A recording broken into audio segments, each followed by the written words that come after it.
Verse 6. Who's that verse 6? Come see, verse 7. We had Psalms chapter 94, verse 7. It was a little, there was some inconvenience going on. Technical difficulties. My helper. Verse what? Verse 6. Verse 7. 7. Yet they say the Lord shall not see. Neither shall they say the Lord shall not see. We move on in our lives thinking that God don't acknowledge and see what we do. That God don't see the evil that we do in our lives. Go ahead, read. Yet they say the Lord shall not see, neither shall the God of Jacob regard it. Understand ye brutish among the people, and ye fools. Understand ye brutish, right? Brutish meaning what? Ba'ar, right? Ba'ar means ignorant, bored, right? A bored person, B-O-O-R, is a rude or insensitive person. What is insensitive? What does it mean, or what does it mean to be insensitive? Insensitive is a person that shows no concern for other people's feelings. This is when you do and you say things without considering who's around or who I may hurt. See, when we are expounding on the word of God, you scan the audience, and certain things you shouldn't be talking about because it may cause this guy or this person to stick out as a sore thumb. That's right. What do I mean by that? When you read this in Isaiah, he said, do not allow the eunuch to say that I'm a dry tree. What? Not to let the stranger say what? God has sorely separated me from his people. So now we have to watch and be careful of the things that we say that will single out certain people and cause them to feel opposite or different. Right. Okay? Go ahead, Tom C. And ye fools, when will ye be wise? Verse 9. He that planted the ear, shall he not hear? Okay. He said, he that planted the ear, shall he not hear? Go ahead. He that formed the eye, shall he not see? He that formed the eye, shall he not see? He that chastiseth the heathen, shall he not correct? He that chastiseth, it don't mean heathens. He that chastiseth the nations, shall not he correct? Your kiak. But we got to be able to know, when is it the correction of God? That's right. Is this the correction of God? Huh? You got to be able to acknowledge that. It said, he that teacheth man knowledge, shall not he know? So, go ahead. Right. The Lord knoweth the thoughts of man. I said, God knows your thoughts. And God knows what you mean. When you said that, he knew what you meant. When you did what you did, he knows why you did it. He knows your intent. But we're not truthful enough with ourselves to accept that. And say, man, I'm sorry, I'm violated, I messed up. I said this, and I really meant it because of you. I really did this because of you. I want you to hear it. I wanted you to hear it. So I threw a cliche. I threw a shot. Throw it out there. I threw it out there. Well, I ain't saying nothing to him, but you threw it out there, and it was meant for this person. And you know what you're doing. Tom Sheik, verse what? Verse 11. Go ahead. The Lord knoweth the thoughts of man, that they are vanity. That they are vain. Read. Blessed is the man whom thou chastenest, O Lord, and teachest him out of thy law. Wait a minute. Blessed is the man whom thou chastenest, and teaches him out of his laws. You know what that is? When God chastises you, Now, the chastisement of God come in many different ways. Huh? You could get shot. You could get stabbed. You could get ran over by a bus. You can end up in prison. You can end up sick. And these things, all those things that gotta happen, this negative things can happen in your life, but you have to realize that this didn't happen for no reason. This happened because of my shortcomings with God. And I have to, and God wants me, see, some people's chastisement don't have to be that drastic because I'm not a hard person to break, or because you're not a hard person to break. So your chastisement and this person's chastisement is according to how you is. What does it take to break you? God knows how much it takes to break you. And I have to put you through these circumstances to break this spirit of yours. And if we don't acknowledge our fault, if we are not able to perceive the chastisement of God by acknowledging where it came from, then guess what's going to happen? God's not going to let up. That's it. He's not going to let up. And that's why he didn't come and deliver you, because you are not acknowledging your fault. Acknowledge your fault. When you acknowledge your fault, you stop. You stop violating. Come on, man. Punished by God and God ain't gonna uplift this if you ain't acknowledging and you ain't correcting it. You gotta remove that spirit, man. Tom C, where we at? Verse 12. Tom C. Blessed is the man whom thou chastenest, O Lord, and teachest him Teach out us of thy our law, Lord. Read. that thou mayest give him rest from the days of adversity, until the pit be digged for the wicked. Wait a minute. Until the pit be what? Be digged for the wicked. It's all through the book. That's not a grave. So there's a certain location, there's a certain spot. That's not a grave. Huh? What does it say for the pit? Huh? The shakat, destruction. It also means destruction. It's not a grave. Until destruction be digged for the wicked. Huh? Come on, man. Who are the wicked? That's the question. Because a lot of us get mad when certain people tell certain people and say, man, you're wicked. You get angry. Man, I'm wicked? You call me wicked?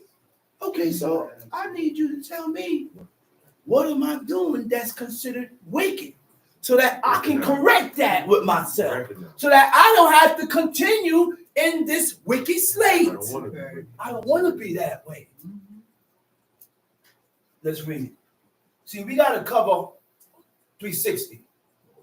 If you're not covering 360 and walking holy, complete, walking holy and complete with God consists of what you do, how you think, and the ways of God.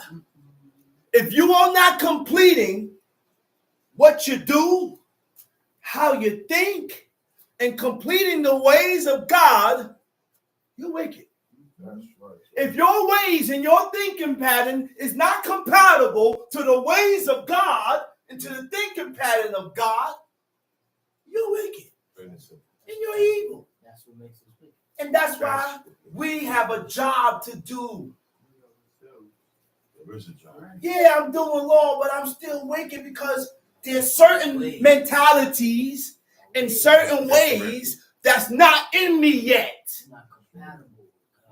I think sometimes I think with the mindset of God, and then sometimes a hedonistic mindset comes to me.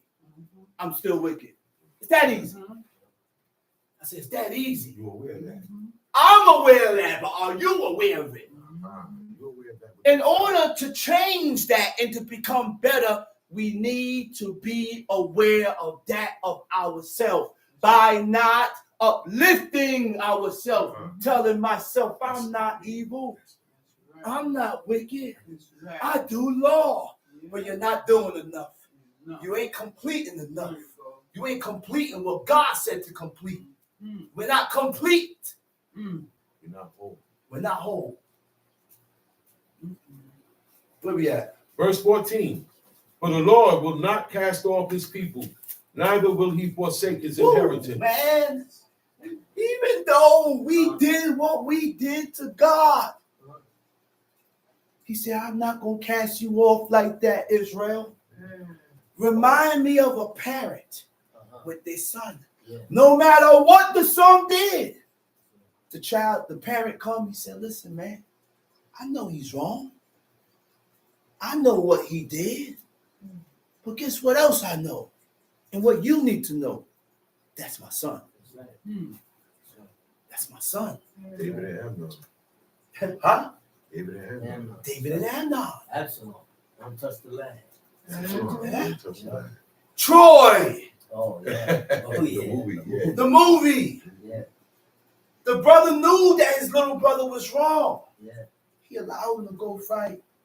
But his brother Wasn't a sucked fighter. it out. He wasn't a fighter. He said, listen, man, Agamemnon. Yeah. Easy, man. That's my brother, man. Regardless of what you're saying, the man is at my feet. That's right. That's my brother, man. Chill out, man. It's over. He looked at me and said, yo, bro, which means what? Agamemnon ain't have a heart. He was heartless. Which means Hector would have said, you know what? Hector would have left it alone. If it was him, he would have left it alone. That was war. It was war, though. He ain't gonna let his brother go out. But he ain't gonna allow his brother to go out. That's my brother. Go ahead.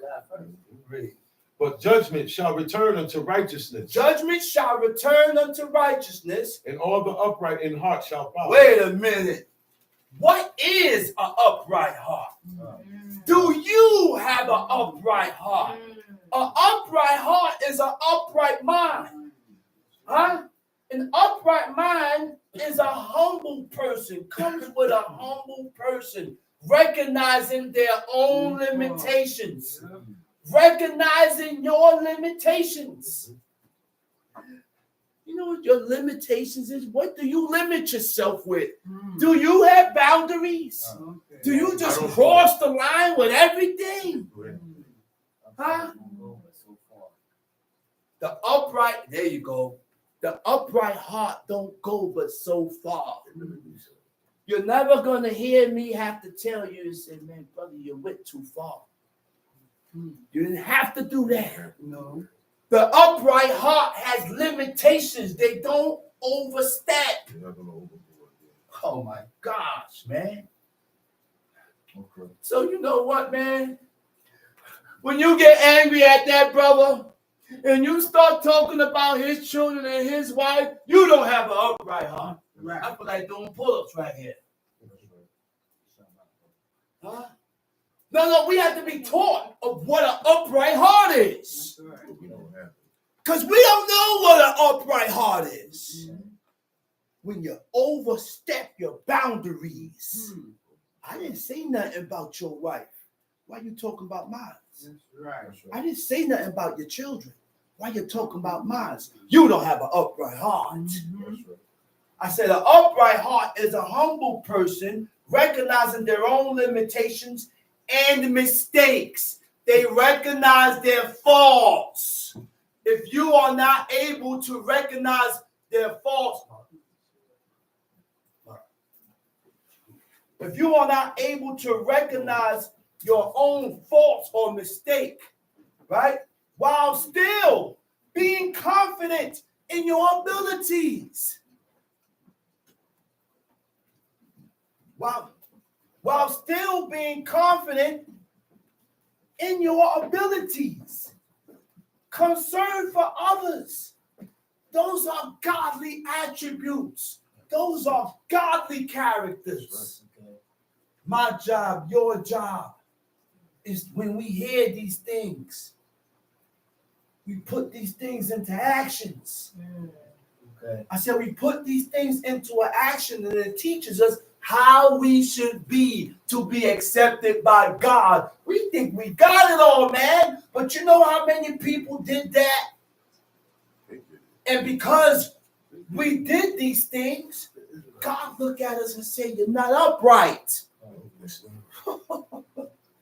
I want to be upright in the eyes of God. So we have to learn, what does an upright man do and what do an upright man don't do? What are the do's and the don'ts of an upright heart? Learn that. Learn that. It's rules, man. Tom C. Who will rise up for me against the evildoers? Uh-oh. Or who will stand up for me against the workers of iniquity? Unless the Lord had been my help. Unless the Lord had been my help. My soul had almost dwelt in silence. When I said, my foot slipped, thy mercy, O Lord, held me up. Wait a minute. When I said, my foot slipped. That what?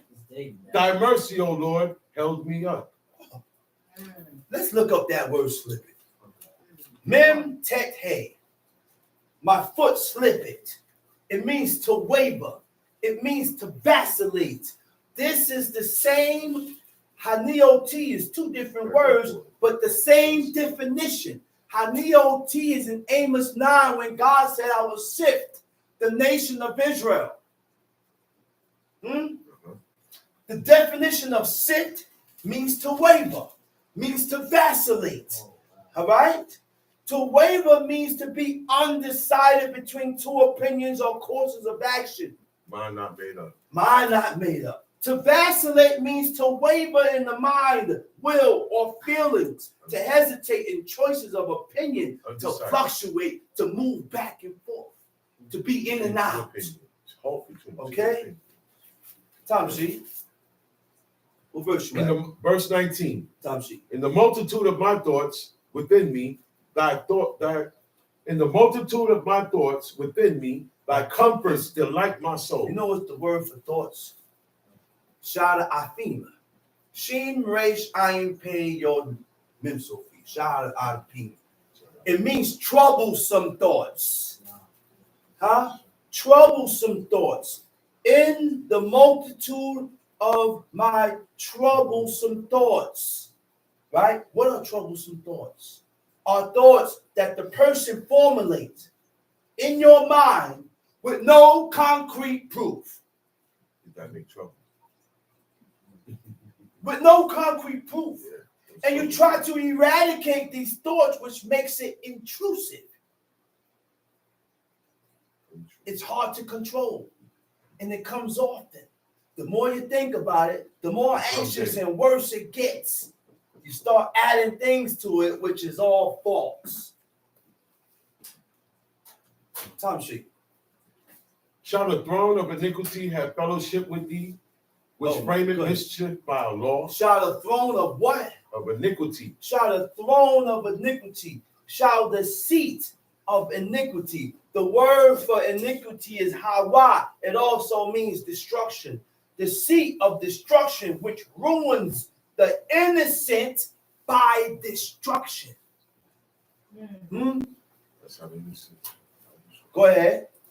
Which frameth mischief by a law. Which form or create mischief. Which form or create misery and evil by a law. Tom sheet. They gather themselves together against the soul of the righteous and condemn the innocent blood. And condemn the innocent blood. But the Lord is my defense, and my God is the rock of my refuge. And he shall bring upon them their own iniquity, and shall cut them off in their own wickedness. He shall bring upon them their own iniquity. What we do in our life, God is going to visit that upon our own head. He's going to return you back what you put out. Okay? And shall cut them off in their own wickedness. Right? He said, yeah, the Lord our God shall cut them off. Right? Go ahead. And with that, hope I got what was bought. And I'm going to say Shabbat Shalom. We call it Shabbat Shalom. Shalom. Teacher indeed. Chief Mikhail.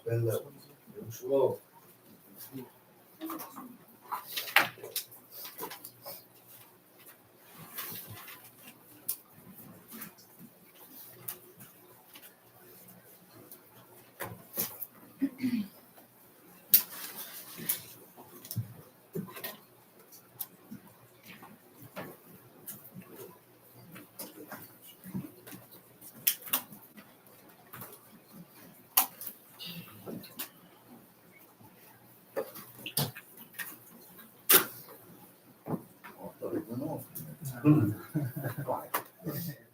Just caught me.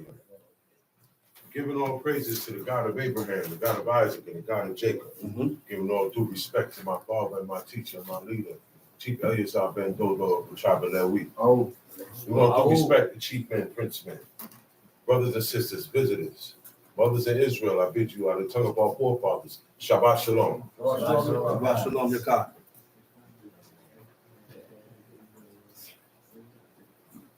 At this moment, I will request that you rise and repeat after me. And God spake all these words, saying, And God spake all these words, saying, I am the Lord thy God, I am the Lord thy God, which have brought thee out of the land of Egypt, which I brought thee out of the land of Egypt, out of the house of bondage. out of the house of bondage. Thou shalt have no other gods before me. Thou shalt have no other God before me. Thou shalt not make unto thee any graven image, Thou shalt not make unto thee any graven image, or any likeness of anything or any likeness of anything that is in heaven above, that is in heaven above, or that is in the earth beneath, or that is in the earth beneath, or that is in the water under the earth. or that is in the water under the earth. Thou shalt not bow down thyself to them, Thou shalt not bow down thyself to them, nor serve them. nor serve them. For I, the Lord thy God, am a jealous God, For I, the Lord thy God, am a jealous God, visiting the iniquity of the fathers visiting the iniquity of the fathers upon the children, upon the children, unto the third and fourth generation of them that hate me, unto the third and fourth generation of them that hate me, and showing mercy unto thousands of them that love me, and showing mercy to thousands of them that love me, and keep my commandments. and keep my commandments. Thou shalt not take the name of the Lord thy God in vain, Thou shalt not take the name of the Lord thy God in vain. for the Lord will not hold him guiltless that taketh his name in vain. For the Lord will not hold him guiltless that taketh his name in vain. Remember this Shabbat day, Remember the Shabbat day, to keep it holy. to keep it holy. 6 days shalt thou labor, 6 days shalt thou labor, and do all thy work. and do all thy work. But the seventh day is the Sabbath of the Lord thy God. But the seventh day is the Sabbath of the Lord thy God. In it And in it thou shalt not do any work. thou shalt not do any work. Thou, Thou, nor thy son, nor thy son, nor thy daughter, nor thy daughter, thy manservant, thy nor manservant, thy maidservant, nor thy nor maidservant, thy cattle, nor thy cattle, nor thy stranger that is within thy gates. nor thy stranger that is within thy gates. For 6 days the Lord made heaven and earth, For 6 days the Lord made heaven and earth, the sea and all that in the the midst, sea and all that in the midst, and rested the seventh day. and rested on the seventh day. Wherefore the Lord blessed the Sabbath day, Wherefore the Lord blessed the Shabbat day, and hallowed it. and hallowed it. Honor thy father and thy mother, Honor thy father and thy mother, that thy days may be long upon the land which the Lord thy God giveth thee. that thy days may be long upon the land which the Lord thy God giveth thee. Thou shalt not murder. Thou shalt not murder. Thou shalt not commit adultery. Thou shalt not commit adultery. Thou shalt not steal. Thou shalt not steal. Thou shalt not bear false witness against thy neighbor. Thou shalt not bear false witness against thy neighbors. Thou shalt not covet thy neighbor's house. Thou shalt not covet thy neighbor's house. Thou shalt not covet thy neighbor's wife, Thou shalt not covet thy neighbor's wife, nor his manservant, nor his manservant, nor his maidservant, nor his maidservant, nor his ox, nor his ox, nor his ass, nor his ass, nor anything that is thy neighbor's. nor anything that is thy neighbor's. Shehu.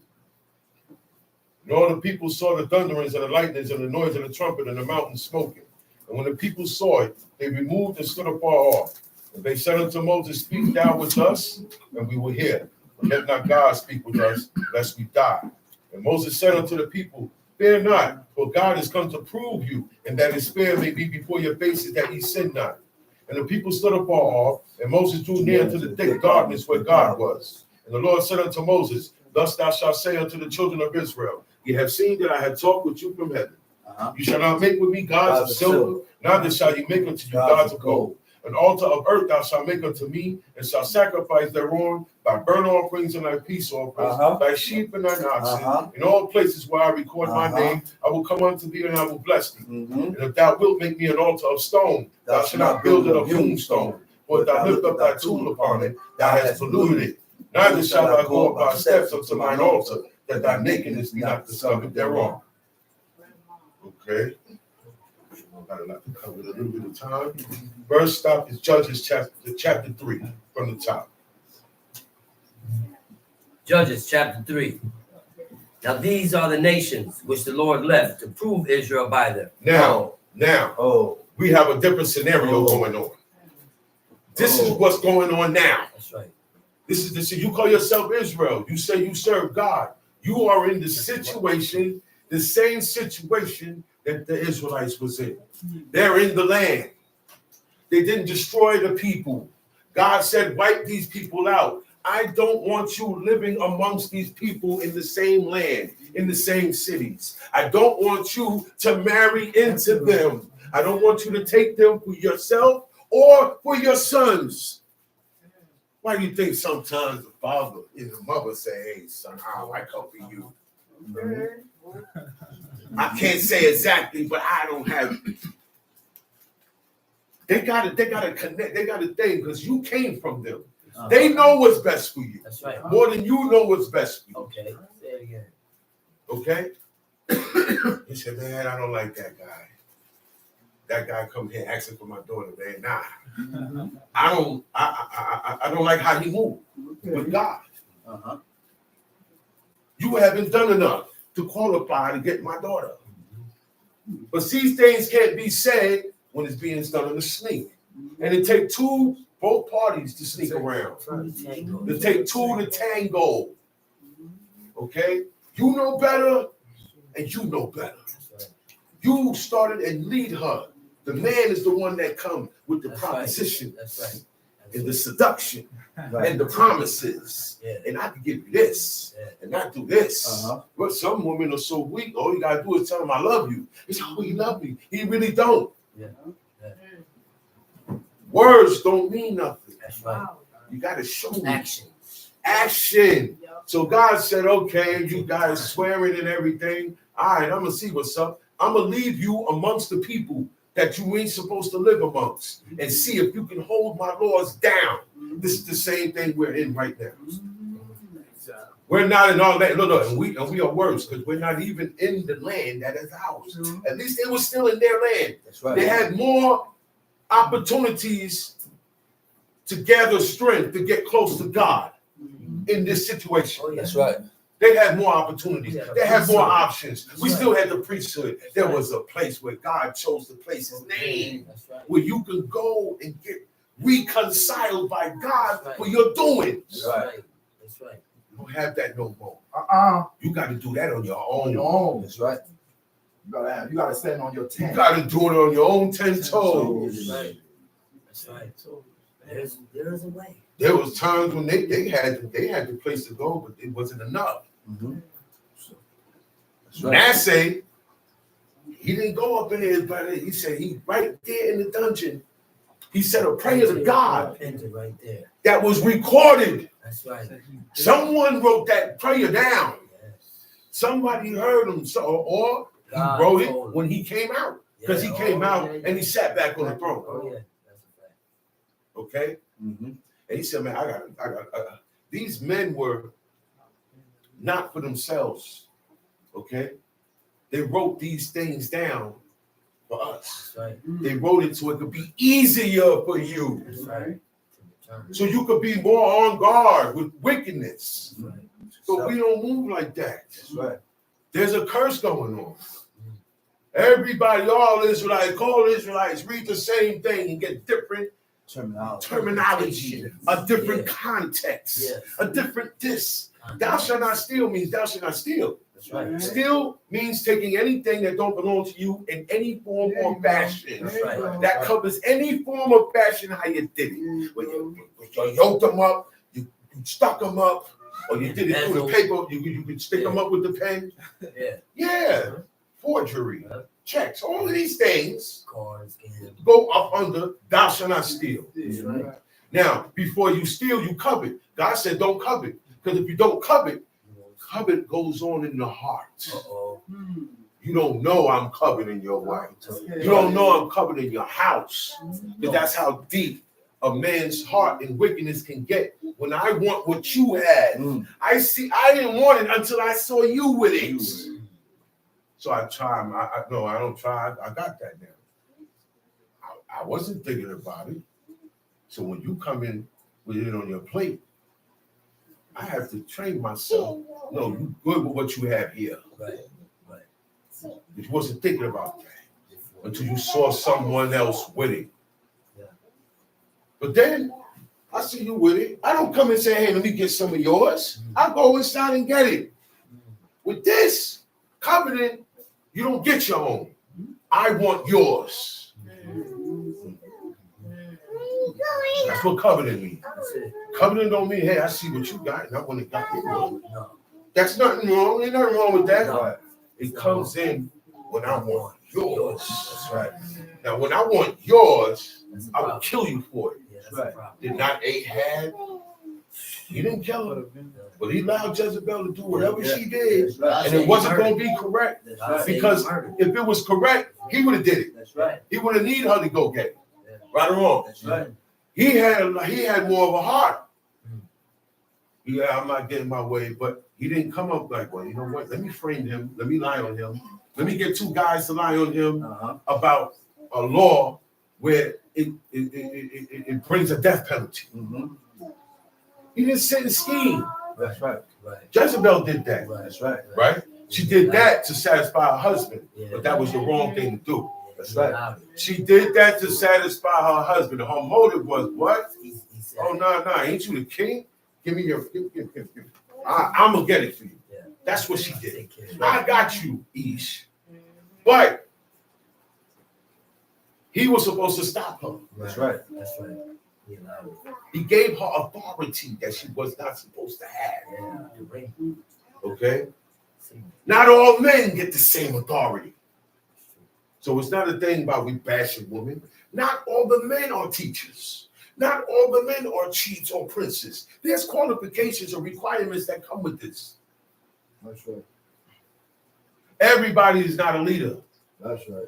You're going to always see more students than teachers. Just because When you go to any school, you're not going to see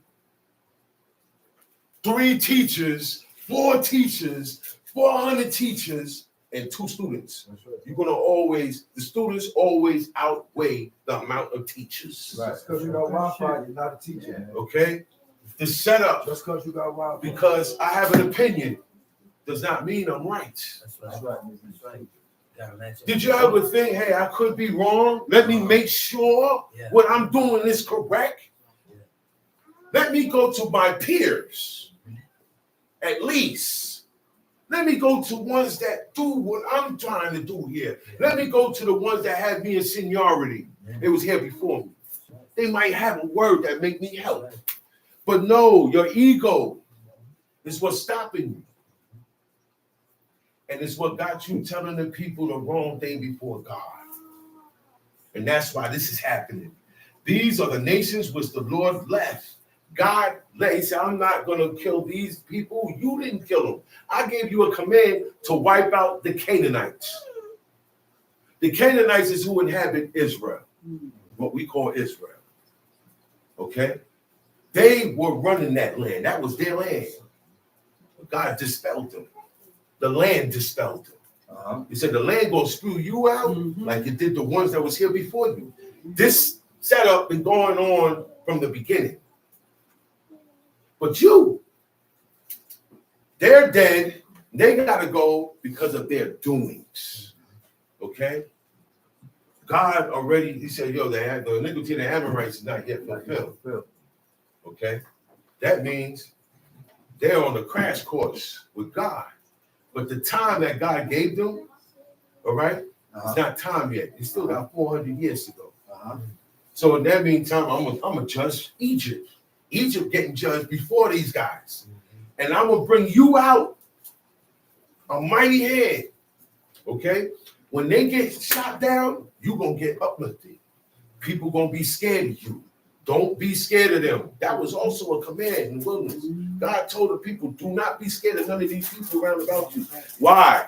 Because I got you. So they didn't trust in God. But they did get scared. They did get scared. They did come back with a lie. That's right. If God say, I delivered them into your hands and you're going to beat them, and you come back and say, yo, man, we can't beat them, you blaspheme. You lied on God. That's right. I'm telling you what God, don't listen to what God say. It ain't true. What I'm telling you is true. And that's why God made them stay in the wilderness for 40 years. Because of that lie, the evil report. The report was a lie against what God said. Okay, so you got to watch these things. When we read these books and you see what happened to people, it's because God said it was going to happen. All right, it's because this man did something and God prophesied and said, look, because you did that, this is gonna. One king, he said, you're gonna have wars for the rest of your life. Not everybody. You got some people. Everywhere you go, or everywhere she go, is a problem. Everywhere you go, something's stirring up. You got to look at yourself. You did something in the past, your past life, that got this sentence on you to where even when you are not doing anything, it comes to you. Out of everybody said, nah, I'm going to come to you. Why always you? You're doing something wrong, or you have done something wrong and have not corrected it yet. Or you have something in your heart that God don't like, and you didn't expel it. Spirits could get expelled, exorcised like demons. People say, oh, the demons in me. Yeah, you got demons. That's the wickedness you were born with. Okay? Some people say they listen to them voices, the evil thoughts that David was talking about. People listen to that. That's where we mess up at. Stop listening to that voice in you. The only voice you listen to, right? And I'm going to tell you who that is. If the voice in your head is telling you to go along with what's in this book, you know who's that speaking? Wisdom. That's right. So wisdom is the only one that's going to speak to you and say, hey, man, you shouldn't do that. You are good enough. You have that much good and that much good works. Wisdom could come and say, don't do that. Don't. When you deny or defy that little righteous thought that is wisdom, it's not coming back. It's only going to tell you one time. One time. I'm telling you through experience. It's only going to tell you one time. And if you don't listen, suffer the consequences. We don't get it the same as everybody else. Okay? What we got is wisdom. What the people got is what? Common sense. And look, they lost that now. That's rare. That's rare. Yeah. As wickedness goes on. That's right. Okay? So this is the state that we're in. We're a little bit worse because God left the Israelites there amongst those people.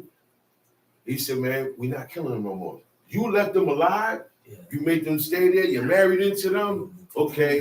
Now just them and how they live is going to test you. How the people live, what you see on TV, what you hear on the radio, what you see on the internet, God want to see if you're going to follow. That's right. God want to see if you're going to think the same. That's right. Right? Oh, I don't follow that. But I think the same and I carry it over here. That's right. And then I tell people what it says here, how I got it. Hold on. Because I got the same mindset that has not been changed yet. Facts. Hold on. This guy is known for always, man, you give it to him, he put his hands on you. But something happened, he said, oh, wow, he gonna kill you. But this time, he'd be like, nah. That's what I'm talking about. The usual you does not react the same way no more. Oh my God. Your reaction's got to be different. That's what controls your behavior. That's right. Your reaction. How I react to things controls my behavior. It has to be different. Sometimes you don't react. Maybe it's not for you to react. All these things wisdom will tell you only if you depart from evil. You depart from evil. The law. Now we back to the law. You're not going to be able to get that heart straight. You ain't doing enough law. That's right. Or wisdom to help you. But God should give you a little nudge. You need these things. That's right. I need to make vows, not just pray. That's right. Pray and make vows. That's what my father did. And stick to it. And you have to stick to your vows. No. The man said, God, if you with me with this battle, when I get home, the first thing that come out my door, he didn't specify who or what. He said, but he said the first thing that come out my door, the first thing was a living person, and it was his daughter. Yeah. Oh, but the Most High, here come New Jacks. Yeah. You read what it say here. He did. Okay. He said, well, the Most High don't take human sacrifice. Yes. Stop questioning. That's right. Let's finish the matter. That's right. This was more important than what you're bringing up. That's right. That the man, when he said to God, he didn't promise nothing to you or me That's right. or another person on this planet. That's right. He promised, God, if you are with me, and God make deals. That's right. God, like that, God make deals. Yes, he do. He stick to all, he never broke like his making deal. deals. He like making deals. Right. There you go. That proves He like making deals. himself. Because this is not a one-sided thing. That's right. A marriage is a deal. A friendship is a deal. That's right. Covenants are deals. That's right. Brethrens and unity, those are deals. Right. Allies. That's right. Yo, man, when you call, look. When you in distress, you need that thing to come out, call me. And it's the same thing. So it's all a deal now. It's all covenants. Mhm. And the covenant was, part of that covenant is whatever comes out of your mouth, thou shalt perform and do. That's right. Perform and do That's right. means the same thing. That's right. So it's an imperative Yeah. that no matter what you said came out, it could be something you wasn't thinking right. Right. I said, man, but you can't do But you that. said man. it. You said it. You gotta go do it. That's right. He said, I cannot go back. You're bound. The man said, I cannot. He said, yo, he looked at his daughter when she came out, and this was the custom. When you come back from war, the women are there waiting for you Uh-huh. to celebrate the warriors coming back. Right. Remember Saul? Right. So, wow, they ascribed David, they ascribed me thousands, they ascribed him 10,000. Uh-huh. The men weren't singing, said the woman. Celebration, Uh-huh. okay? Uh-huh. And at that time, he wanted to be favored. Yeah. And first of all, I'm not supposed to get overlooked if I'm the king. Right. You know what I'm saying? But you're getting overlooked because God has replaced you. Mm. You got to know your place with God. Mm. You got to know your place with your parents. Mm. You should know your place with your friends, Mm. your brethren, and Mm. move accordingly. Mm. Recognize these things, Mm. okay? With other brethren that serve God like you. Know your place. See, Saul didn't peep it, that he got replaced. At the time, look, when God, when the prophet poured that holy anointing oil on David, Mhm. he said the Spirit of God came upon him. Right. From It that never time left. forward, it never It left. never left him. That's It right. never left. Hence the Psalms. Hence the blueprint for God's name. That's right. That's right. I like Even when he committed adultery. God's The erased it. Spirit We know about it. We know about it. Yeah. that. This is being told to us. This is how God worked with you. He'll make exceptions for you. When you make exceptions for his laws. That's When right. you make sacrifices and exceptions for his laws. When you're making exceptions in the matter of mercy, where it's all in your power. That's You right. know what, man? You deserve. He said, yo, what Solomon said, you deserve to die. Mm. Because if you had your way, you would have killed me. That's right. My life was on the line. But you know what was more valuable than my life? The honor that I had for my father and my mother. Right. Oh, with That's the more valuable than my life. Right. Honoring God and my parents. That word honor is more valuable. It should be more valuable to us. It's supposed to be more valuable to us. Hold on. Okay? Hold on. If you know what honor means.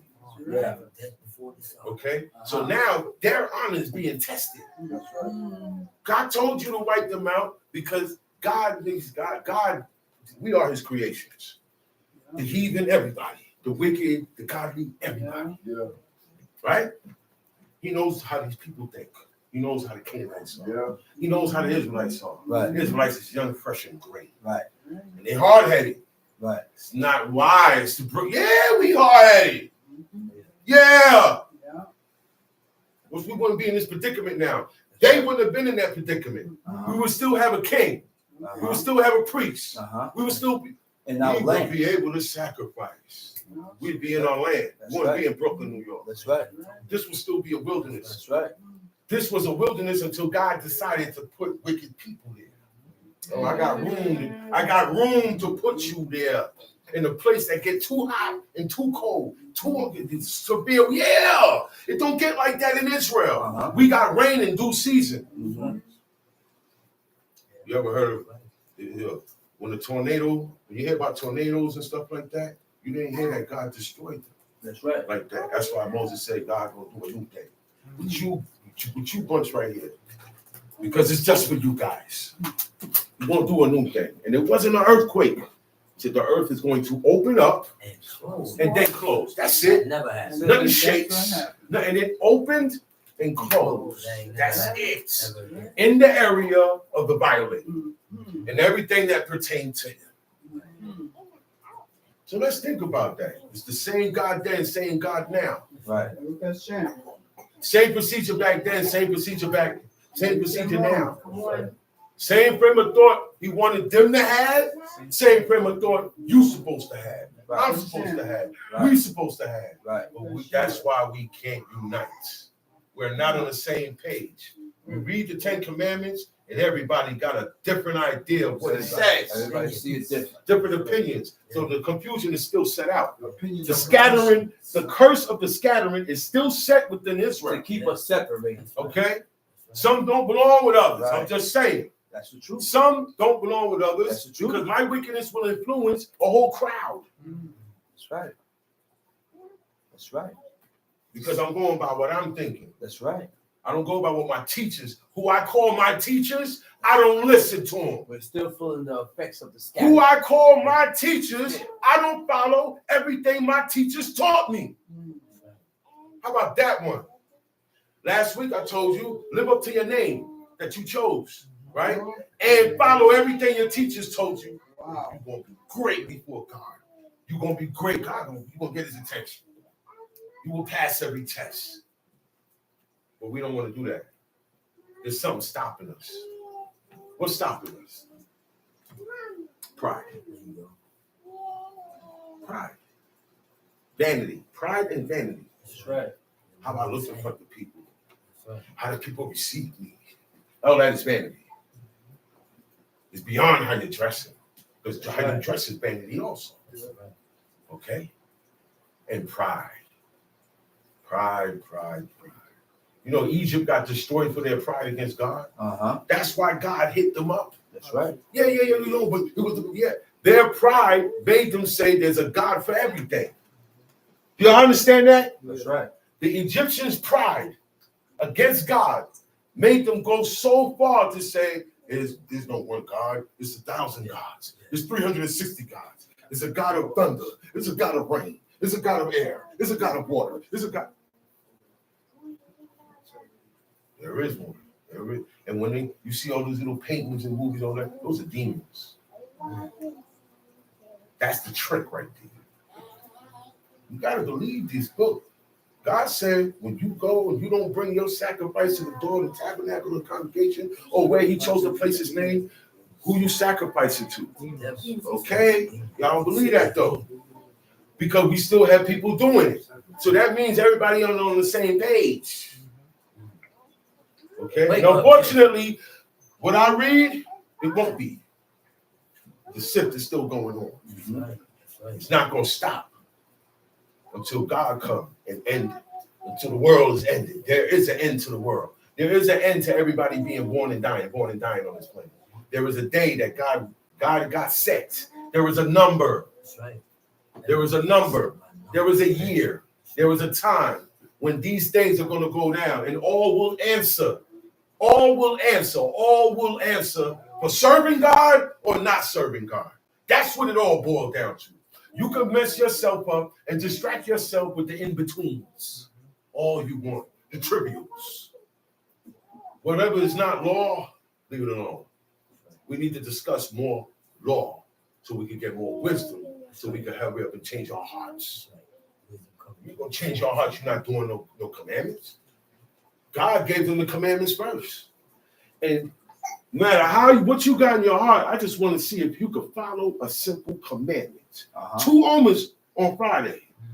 Double.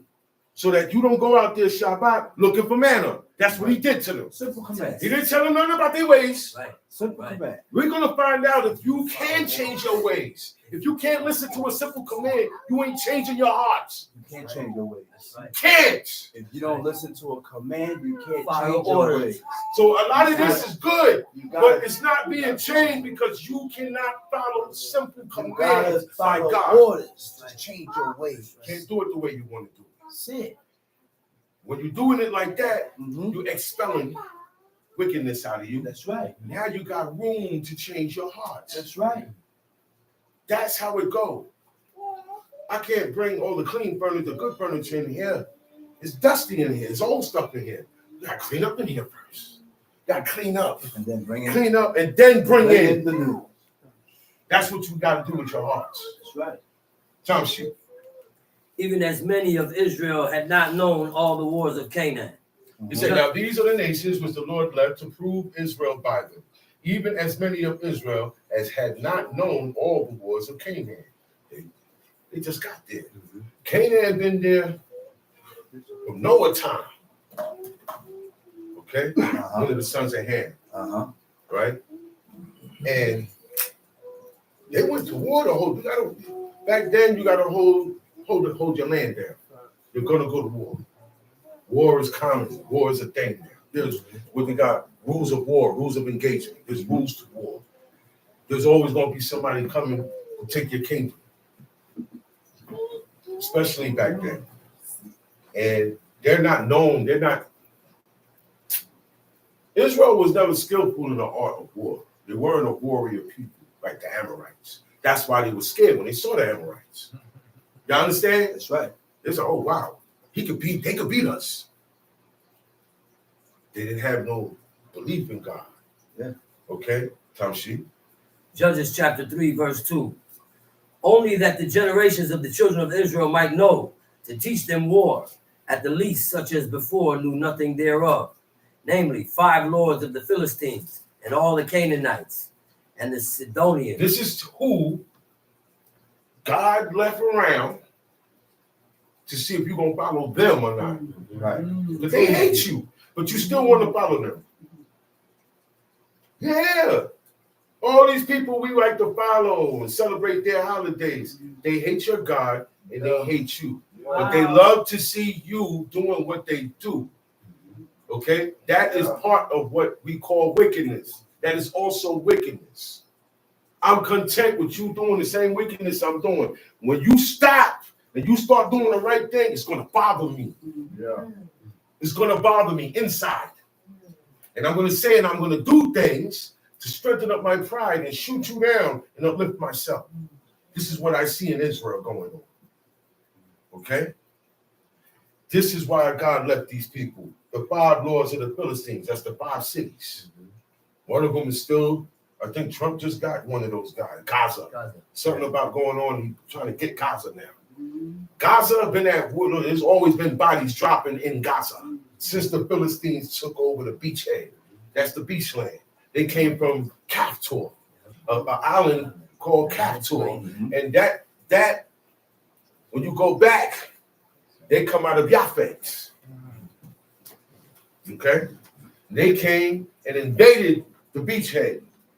Okay? And they took that over. They held that down. All right?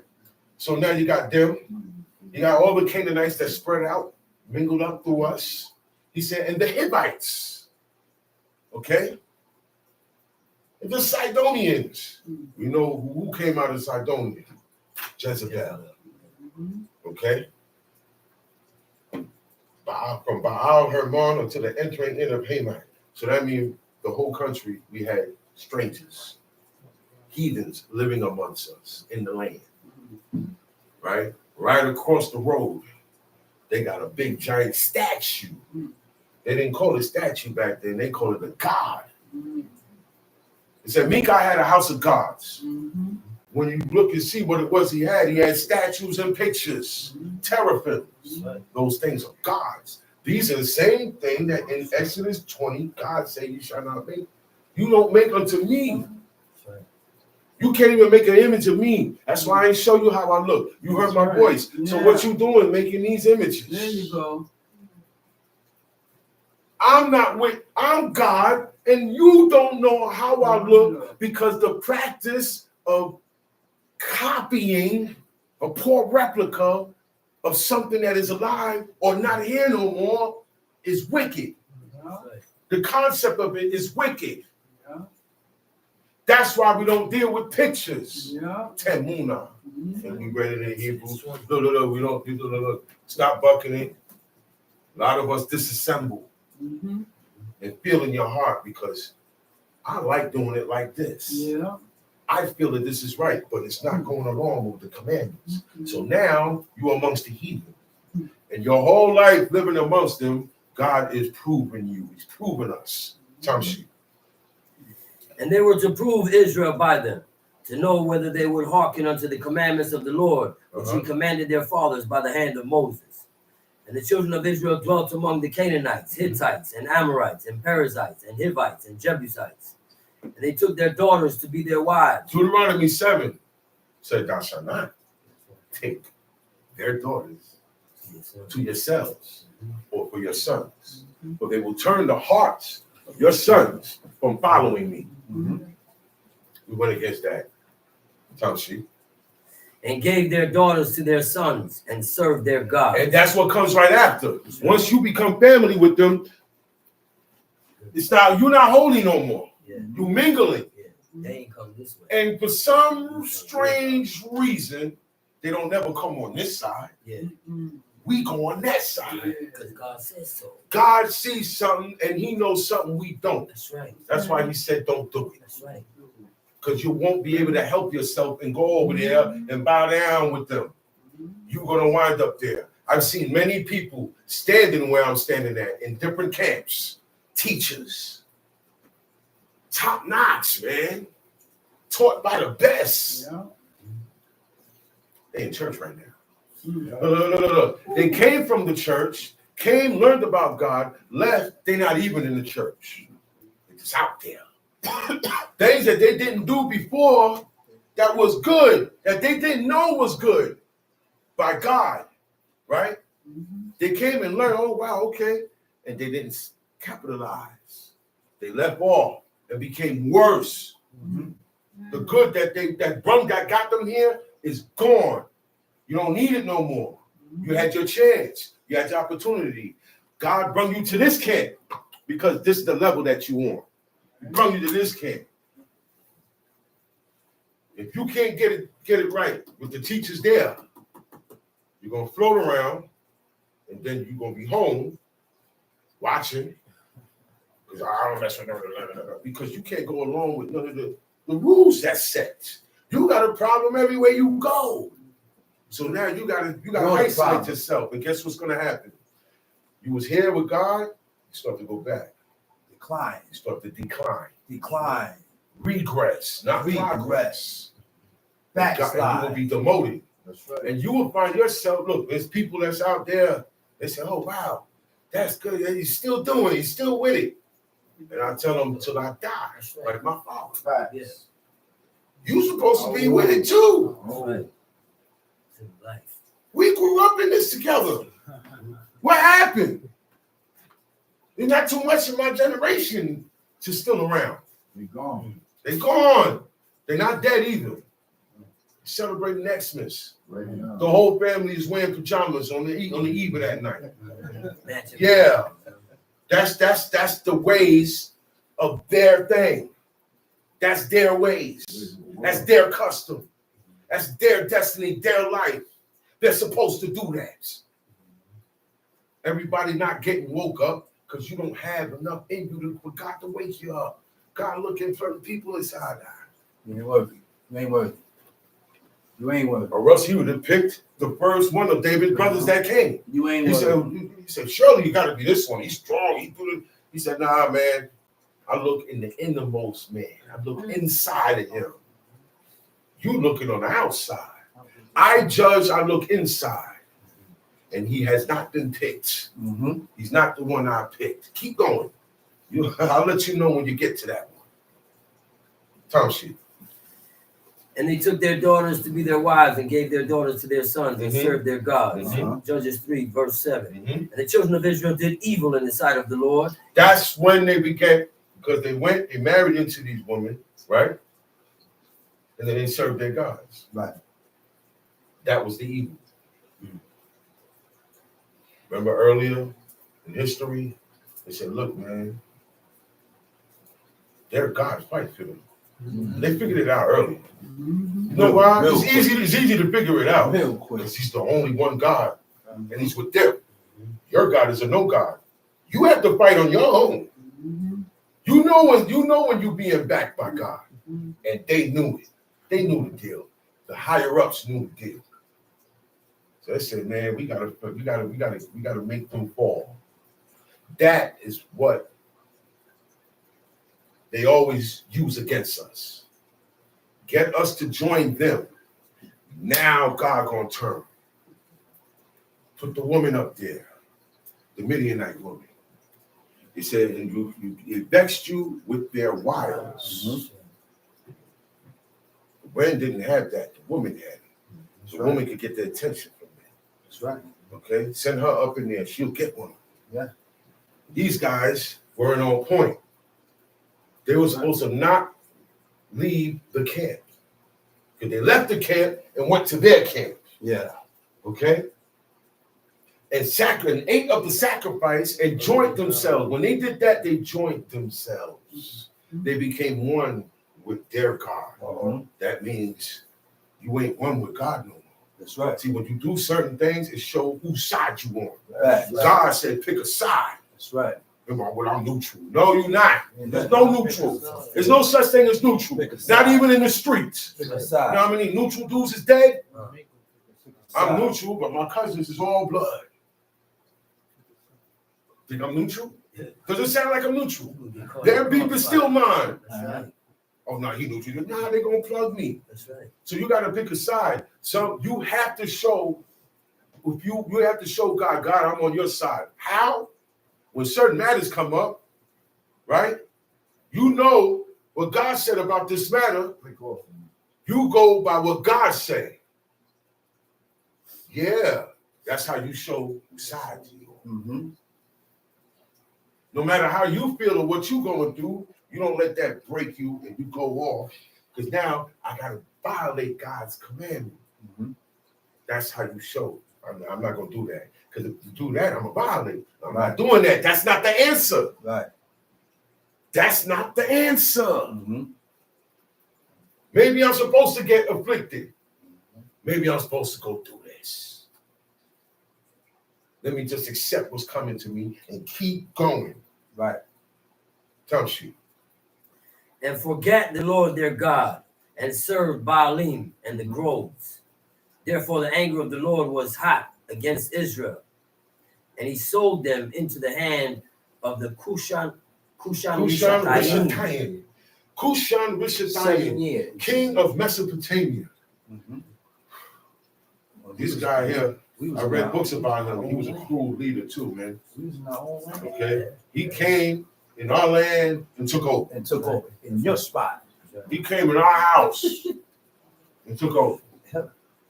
Okay, this is what God allowed them to do. God allowed me. That's why God allowed them, the heathen, to raise where they are, because you're not in your place. That's right. You're supposed to be in that place, but you defiled yourself. And being that you know better, you're going to be lower than everybody else. That's right. You're going to be lower than everybody else because you know better. What you did was presumptuous before God, not what they did. God said, if I had went to these people, they would have what? They would have hearkened. They would have hearkened. Hearken means to listen and do. That's right. So leave the basics, leave the people alone. Stop following them. And it's not our job to go and teach them nothing. We teach each other. That's right. And our children. God commanded us to teach our children. So if everybody do that in their households, we're on the same page. The setup in the network that God put here is greater than the network, a cell phone network. Okay? Because you in your house, right, setting up certain prayers, and I'm doing it in my house miles away at the same time. That's right. We're crying out at the same time. That's powerful. We're praying at the same time.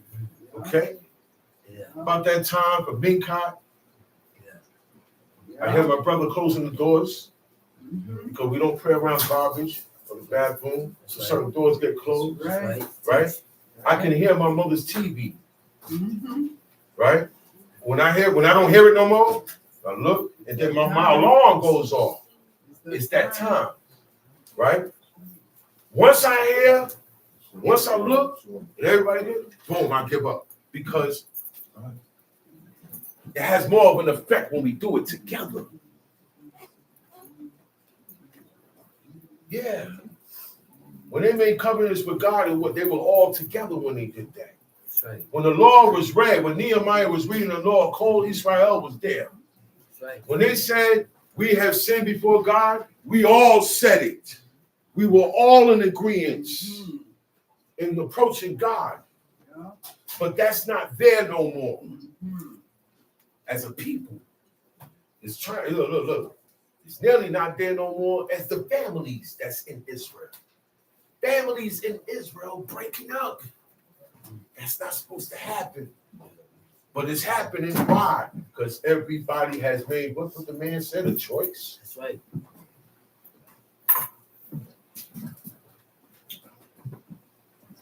God said you all have a choice. Okay? You have a choice to do good. You have a choice to do evil. He said, life and death. It's up to you. Whatever you receive, it's up to you. You call it. But he gave us a tip. Choose your life. When you go to the casino, anybody give you a tip on your bet? No. Anybody give you a tip? Fan down. You go on fan down. Yeah, I'm gonna pick the Chiefs. Do they give you a tip? See, that's why God is merciful. Because we will run away with that. Well, look, man, but it's my choice. God gave me, and people are doing that now. Yeah. God gave me a choice. It's my choice. That don't make that choice right. There's only one right choice. He said, choose life. And now if you choose life, you will choose the rules, okay, and the instructions of life. This is the instructions of life. This is the right way to live while you are alive. That's right. This is the only way to live righteously. That's right. These are the things you got to tell yourself and your children. Yes. You got children, you got to drill them That's right. every day. You You can't wait to SHABBAT. That's right. You got to give it to them every day because you're sending them to school. And my God, the things that they learn in school. They're in school amongst savage young kids. These kids are savages. And they learn things in their house. They see and hear things they ain't supposed to see and hear. And you bring it to school. And then your God-loving child gets tainted. So you have to give them counsels. Drill them. That's right. Let them know what an abomination is from young. That's right. Let them know that you are not missing out on any fun. That's right. That is not fun. God says that is devil worship. Right. God said that is abominations. That's a ritual. We don't deal with rituals. Nothing we do is a ritual. Okay? What we do is an obligation and duty to serve God, to the service of God, and we minister to each other in doing this, like Joshua with Moses. That's right. That's the word. We know, no. Everybody know their place except us. Everybody. The heathen know their place. They said, look at that. They ain't supposed to be doing that, but don't say nothing. Misery love company. They think they're better than us, but look at them. That's what they really think about you. You can marry into one of their families and teach your wife this. They don't care that you're teaching their daughter not to steal. Their thing is, what God is this? What is that? They don't care that the children are learning not to lie. Those demonic demon gods and all that stuff, they don't teach these things. They don't teach him these things. You know what it is? My wickedness, my pride, my vanity. Deep down, I know that's the right thing.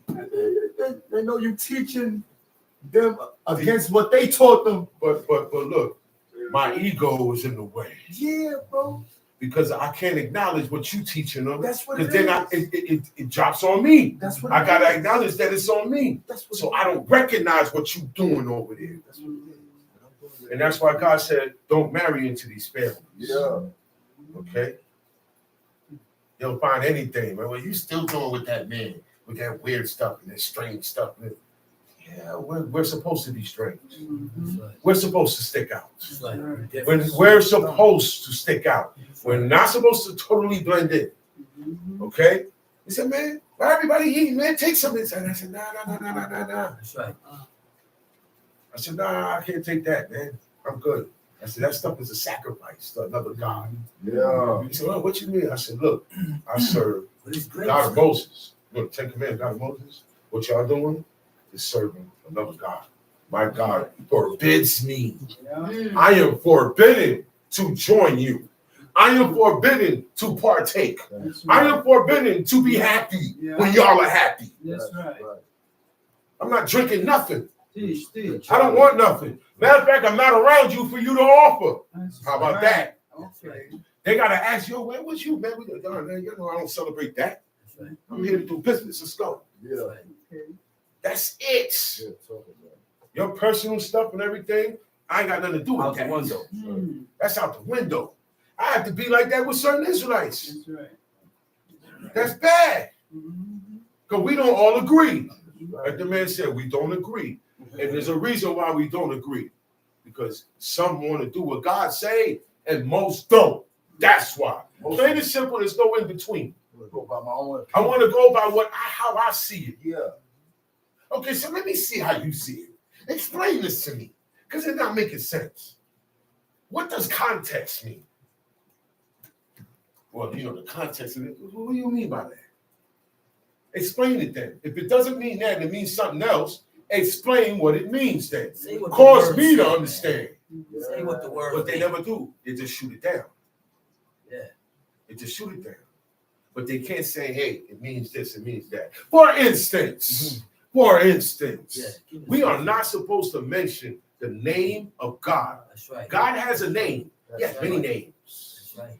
But according to what I read, there's a name we're not supposed to mention. Uh-oh. And there's a controversy in Israel about it. Yeah. But it was made clear in the book of Exodus, That's right. in 2 chapters. Chapter 3, I think chapter 6 or 7. I'm When God said, I'm gonna say. well, I'm going to get there. When God said, he's talking to Moses. He ain't talking to the people. Right. He said, he said, what name should I tell them? Because you new to this. You're new to these people. They don't know you. I know you. At that point, only Moses knew God. Yeah. Teach. Okay? Moses is a smart man. I can't just come and tell you Israelites anything. Y'all go ahead. Hey, yo, brother, can I ask you a question? Hope the question is in wisdom. Sometimes I say, okay, well, sometimes you gotta repeat yourself. That's why it takes patience to be a teacher. Yeah. Because you're dealing with minds on different levels. Right. Not everybody gonna get it. Right. Most won't. And you have to have that eye and that ear to see where your student is at. So you can pick the right words to tell them, You to said bring them in. You said it. Patience. Right. You gotta have patience. And sometimes that's a hard thing to have. Oh, I know. Dealing with Israel. It's very hard. Moses said it. It's very hard. Look. Everybody agreed that Moses, Israel is hard people to deal with. God said it. God said, man, what is it going to take for you guys to believe me? Y'all saw what I did to Egypt? You see what you getting manna every day? What's up? Do you want to die in your wickedness? Yeah. Because that's what it means. We cannot die in our wickedness. He said, don't die in your unfaithfulness. Meaning everything you know, you have to do. That's right. How about that? You're bound. We're not doing everything we know. No. So get on your job. That's everybody's personal thing. And some know more than others. So whatever you know, do it. Hey, he ain't doing it right. He's bumping his head, but he's doing it. Guess what? He gonna get it right. That's right. That's when God show you individually. And that's no. I can't tell you. Somebody said, well, how will I know when God? You're gonna know. Because it's for you. And it's God dealing with you on a personal level. You're gonna know that he's teaching you. That's right. You've read this thing over and over, but now and now I really get this. This is what it means, and you know this is what it means when you read it. But you only get that. Certain laws got to be done for a streak of years. There are certain laws that cut you off. Make sure you don't do those. The death penalty, the laws that bring death penalties, and the laws that they all cut you off. It's all a violation. But there are certain key ones that will get you cut off now, Quicker. right? Yeah. To where you read, you don't get past it. You only see what God wants you to see in here. Okay? Because over here, you ate with the blood. You ate with the fat. Yeah. Over here, you profane the Shabbat. Over here, you dishonor your mother-in-law. See, all these things are cut off in death. Okay? Murdered. I killed somebody without justifiable justification of God's laws. I spill blood. Oh, yeah, you're going to hold that. You're going to hold that. David couldn't build the thing, the temple himself, because he was a warrior. He spilled a lot of blood in God's name. How much more so? But he wasn't a murderer. No, it was justified. Was he a murderer? Not at all. He wasn't a murderer. That's right. Because if he was a murderer, he wouldn't have had nothing to do. God wouldn't have had nothing to do with That's it. right. That's right. Would have been his favorite. Remember, he got erased. Love. That one act got erased. It never happened. That's right. So he's saying We are shown so we can see how God deals with man In their integrity. in their integrity. In their righteousness. That's right. This is how God will deal with you. That's right. Righteous God in favor. Hell of a man. Okay? That's why David always talked about God's taste. Your mercies are tender, man. I'm supposed to be dead.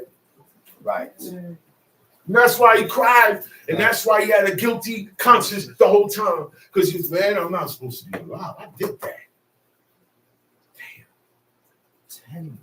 Now your guilt gonna make you say, damn. Shake your head. Yeah. Look at yourself in the mirror. I gotta get right by God. Yeah. It's enough. Yeah, enough is enough. I had enough fun. I had enough fun. I had enough. That's right. I got it out of me now. That's right. Now it's time for me to make sacrifices. I need that. Who I'm talking to? Myself. That's right. Me, brother. I gotta talk to myself the way I would talk to my son. Now, you talking Because of look. He ain't gotta listen. I could pump my son. Ain't no guarantee. But I pump myself, it's a guarantee. You gotta start by talking to yourself. I always say this. You can talk to yourself, you're not crazy. You can talk and answer to yourself. You're not crazy. That's right. God said, be circumspect. God said, he said, don't say in your heart. Yeah. So he tells you certain things that you can and cannot say to yourself. That's right. So I make my mind up from here on to accomplish these commandments and change my ways. I'm not going, you know what? Yeah, that was wrong. Okay, he was wrong. Hold on. What made you say that, though? That was wrong. But what happened? I know you didn't just come out and do this. It was a provoked thing. Sometimes people are provoked. Yeah, you never been provoked? God said, y'all provoked me 10 times. Yeah. So we all know what provoke is. We all know what that is. When you keep trying. When you keep trying God. This is what your mother said. You keep testing me, boy. You know what that means? You keep going against my rule. You're trying my patience. You're trying me. Because there's a penalty for this. I really don't want to do it to you. That's mercy. That's right. That's how God is with us. That's right. What I want from God, I got to give it up. right. What I want from you, yo, man, you gotta respect me, brother, but I gotta respect you too. That's right. Look, man, this is my stuff. I don't want nobody touching my stuff. Well, you know you can't come touch my stuff, right? If that's the case, you can't come and touch my stuff because I see where your heart is at.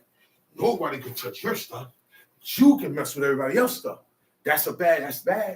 That's not a good way to be. And we don't like that. That's right. Very much so. Yo, man, I ain't like what you said to me. But you said that to me 2 weeks ago. Uh-huh. Most High said, hey, man, thou has also cursed. Just calm down, because you offended too.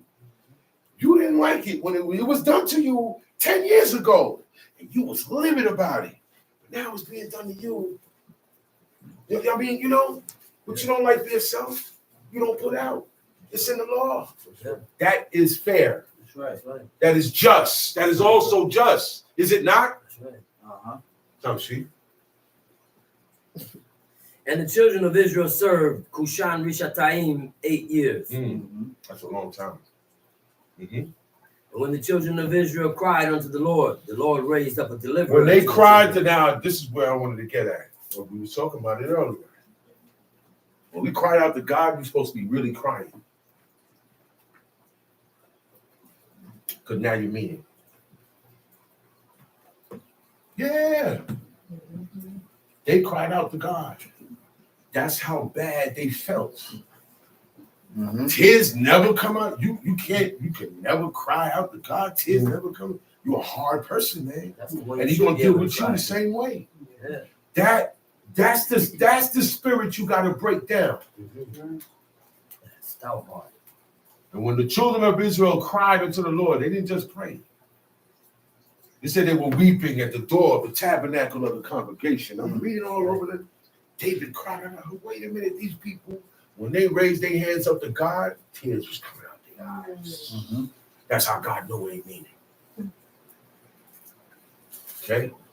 You can't come to God with a straight face, I'm sorry. No, you ain't sorry. You ain't sorry. That don't look like a sorrowful person. A sorrowful person is, I'm sorry. You can see it in their face. Yeah. You will see it in their body movement. You ain't gonna see it shimmering. You know, man, I'm sorry, man. Swag. Oh, wow. Yeah. Yo, if you had to push yourself like that, I don't want the apology, bro. That's right. Go ahead, just stay away from me. Right. Because that's how you're gonna be with God. If I can't apologize to you, if I can't ask for forgiveness from you for something I did to you, I'm not gonna do that with God. Okay. Let's get real now. Okay? If I can't accept these things from you and me and you and we're commanded to, what make you think personally I'm gonna be with that with God? It's a joke. All of it is done for show and ego. And to be, I'm smart. I'm smarter than that teacher. I'm smarter than those guys. But it's not what this is about. Right. So You're in competition. that's right. We are not supposed to be in competition with each other. That's right. Unity means together, not competition. Leave that for the Romans. That's where their games come from. That's where medals come from. Our reward comes from God, That's right. not man. Okay? Not games, not this, not money. Tamshi. Who delivered them, even Othniel, the son of Kenaz, Yeah. Caleb's younger brother. Uh-huh. And the Spirit of the Lord came upon him, Uh-huh. and he judged Israel and went out to war. And the Lord delivered Cushan Rishathaim, king of Mesopotamia, into his hand. Into his hand. See? Everybody who was right before God, God was able to say, hey, I picked that guy. I picked this guy. Lead them out there. He said the Spirit of God came upon him. Whoever God chooses, he put his Spirit on. Right. In order for you to accomplish this job, you're going to need God's help.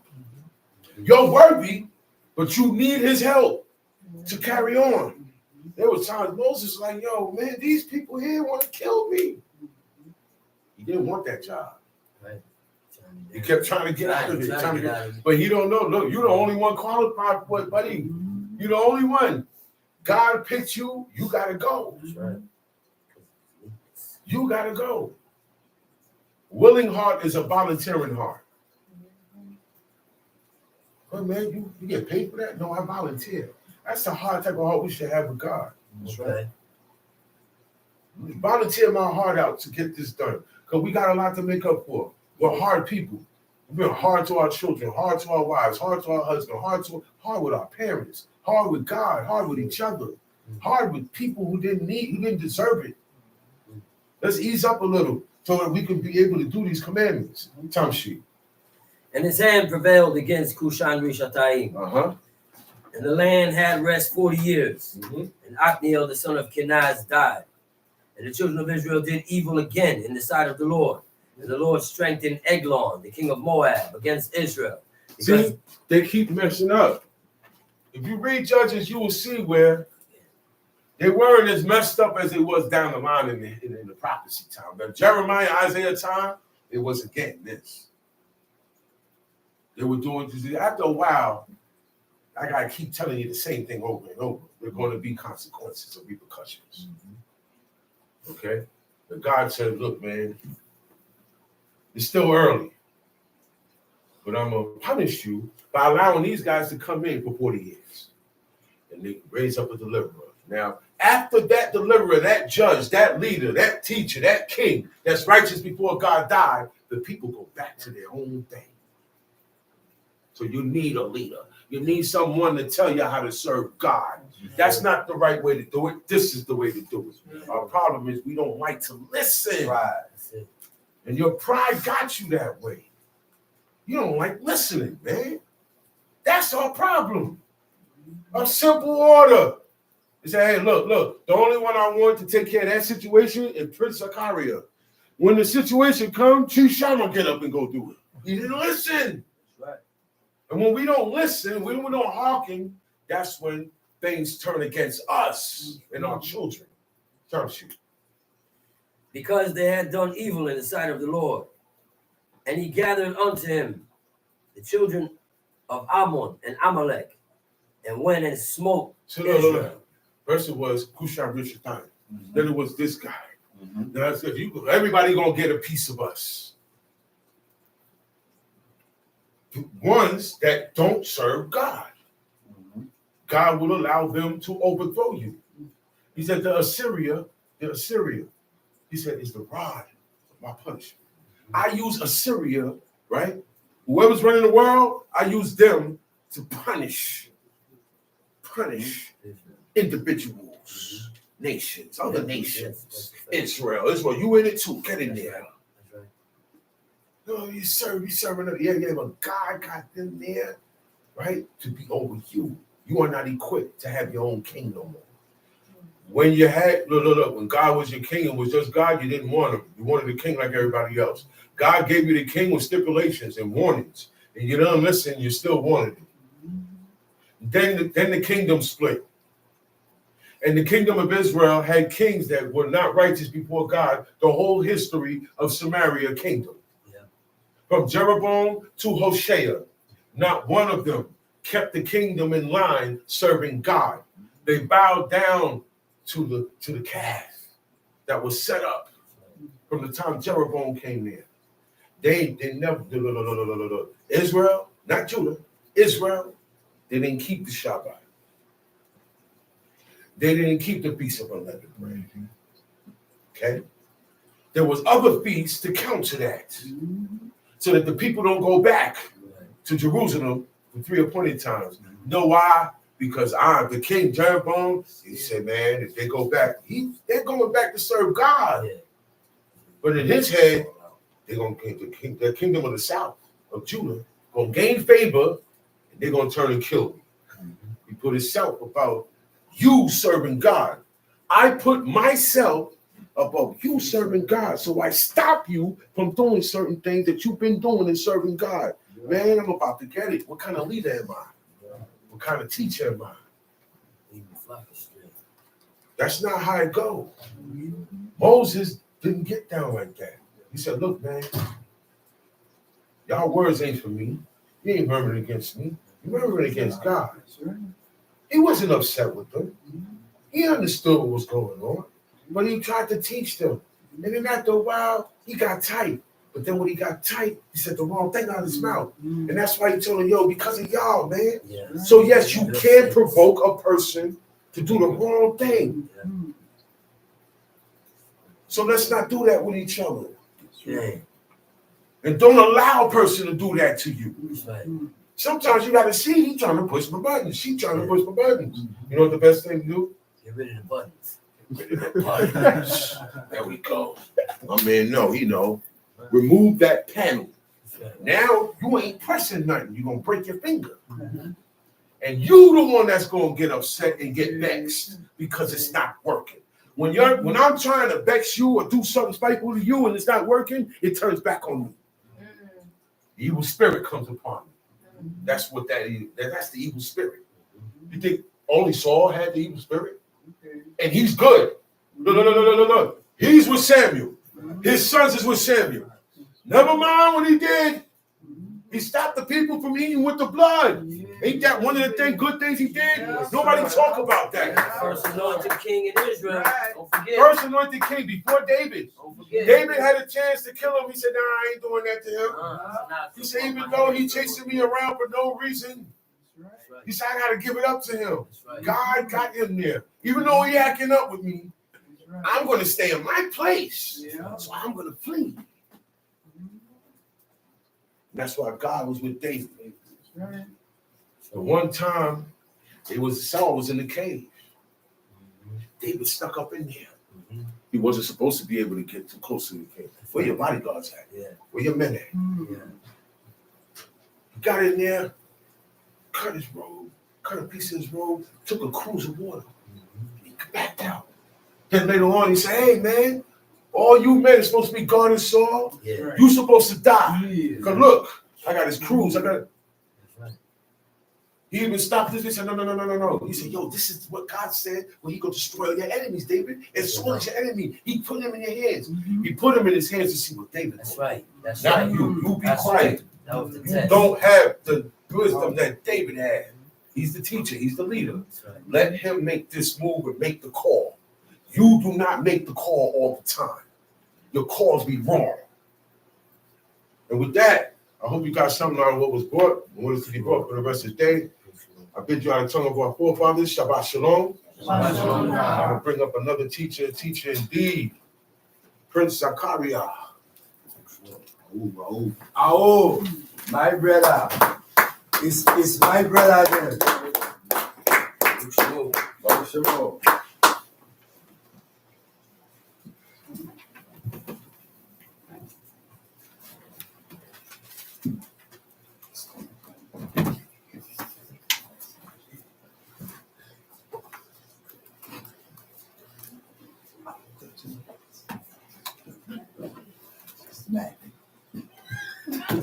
Giving all honor and praise to the Most High God, who sitteth in the seat of judgment, whose throne is inestimable, the Lord of lords, God of gods, King of kings, the high and lofty one, who inhabiteth eternity, who has no counselor and none to consort with him. He who has reigned from the beginning, before any creature was formed, or any green shoot shot forth, before the foundations of the earth were laid.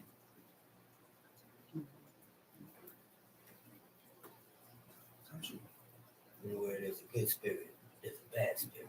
So my teacher told me. Somebody don't like what I'm saying here, but they ain't stopping no show. Go on. They ain't stopping no show. They act like we ain't got patience to serve God. Oh, yeah. Go on. Okay.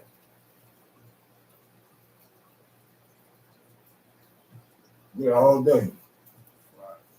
That's why you gotta love technology. You shut this down, I'll bring it up on here. You ain't stopping no show. That's right. Yeah. That's right. They say technology is supposed to be evil, turn us away from God. Right. Depends what you use it No, for. what you It's use like it money. for. Money's a tool. That's right. Depending on what you use it for. They ain't gotta be the root of all evil. All right, let's go. Take time, Prince. Mm-hmm. Yeah, it's Shabbat day. That's right. You ain't got nowhere to go but to God. That's right. This whole day is dedicated. There's nothing else to do. Mm-hmm. Where you rushing on? Mm-hmm. Shit all week. Got Right, ready you. for work. It's right here. It's right here. I get a little job. Be your own boss. That's a gotta make a change. We're gonna run this back to the top. Let's go. Run it back. Giving all honor and praise to the Most High God who sitteth in the seat of judgment, whose throne is inestimable, the Lord of lords, God of gods, King of kings, the high and lofty one who inhabiteth eternity, who has no counselor and none to consort with him. He who has reigned from the beginning, before any creature was formed, or any green shoot shot forth, before the foundations of the earth were laid, before the legions of angels first assembled. Yea, he who possessed wisdom, the waters were parted asunder, or the winds of the firmament ever blew. He alone, the dreaded one, did reign, still reigns, and shall reign over all things forever. From everlasting to everlasting, El Shaddai, the Almighty God, the creator of all life, who made man in his own image, to whom he gave a heart of flesh, and has imparted him with the 5 operations of Elohim, eyes to see, ears to hear, smell, and taste, that he might enjoy the pleasures of eating and drinking, whereby he may obtain strength and healing from the foods and medicines of the earth that he made for him, and feeling also, both to the touch and in the inward parts, to know what was in his heart, whether he would serve Elohim his maker or no. And besides these, he endowed him with good sense and reason and speech to interpret the things that are seen and heard, that he might comprehend and articulate his thoughts, becoming fully aware, possessing the power to make sound decisions. And in his abounding loving kindness, he granted him understanding, yea, and knowledge also, that he might have withal to pursue the things that are pleasing to the Lord and depart from evil.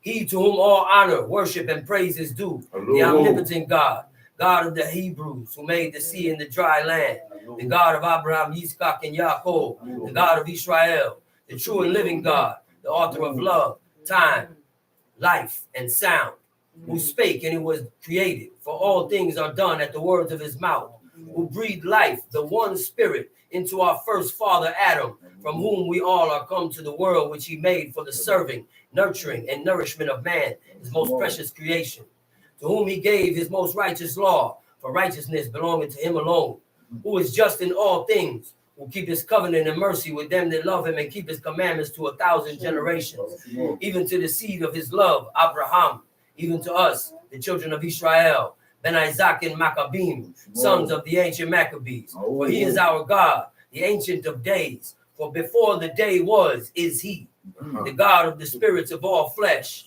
El Quanah, the jealous God. El Rakum, the merciful God. El Rapah, the God of healing, the one and only true healer. Hagadol, the great. Hagibor, the mighty. The Hanorah, and the terrible. Elohim Zebaoth, the Lord of hosts is his name. He is the King of glory. Blessed be the glorious name of his kingdom forever and ever. For he is good, for his mercy endureth forever. Blessed be his holy name. Giving due respect to the chief men, princes, dignitaries, officers, mothers in Israel, brothers and sisters, I stand before you this day, Prince Zachariah, a title bestowed upon me by the order of Chief of Chiefs Eleazar, Ben Lewi, Ben Dodo, aka Matitya, father of the house of the Maccabees, my teacher and leader, in whose honor I speak and continue the legacy of his name, works, and teachings in the name of our God, and the holy law given us at the mouth of his prophet Moshe, reinstituted by and in accordance with the protocol set forth by Nasi Yaakov, head knock of all the Hebrews, teacher, leader, and founder of Ben Isaacin, the first Hebrew Israelite congregation in the United States of America, whither we have been exiled because of our sins and the sins of our fathers, whom our God commissioned to bring his people together to the intent that he might open our eyes and give us ears to hear and a heart to perceive as it is at this day, so that we may keep his commandments, return to him, and repair the breach. I bid you in the ancient tongue of our fathers, Shabbat Shalom Lakem. Shemo. We got a lot to touch, but we're gonna talk about it. Shemo. We got a lot to touch. The first place we're gonna go today, because we're gonna move around a little bit. Let's jump around. Forgive me if I don't bring a whole chapter. You good, bro? But I wish I could be here more often than I am. And it's not because I'm in town and I'm refusing to show up, because I live on the other side of the country. We're going to make it work somehow. Exodus chapter 20. Exodus chapter 20. Last week, we touched on the first command. I shall have no other gods before me. And by the evidence that is shown through the people of the world and through our people Israel, the number one God of the people is your own heart. Whatever God they choose to go after it is because it is appealing to their own heart, whether it be JC, whether it be money. Whatever you break God's law for, that is your God. That's right. Whether it's your boss on the job, That's right. your woman, your children. Because God looked upon Abraham and said, I know him. He will command his household after That's him. right. And Abraham's steadfast will to do everything that God said is what gave him that strength. Where he could command his household after him. Yeah. And his household was not just Sarah and Ishmael at the time. Yeah. His house was 318 servants. That wasn't necessarily, and more than likely, not out of the line of Shem.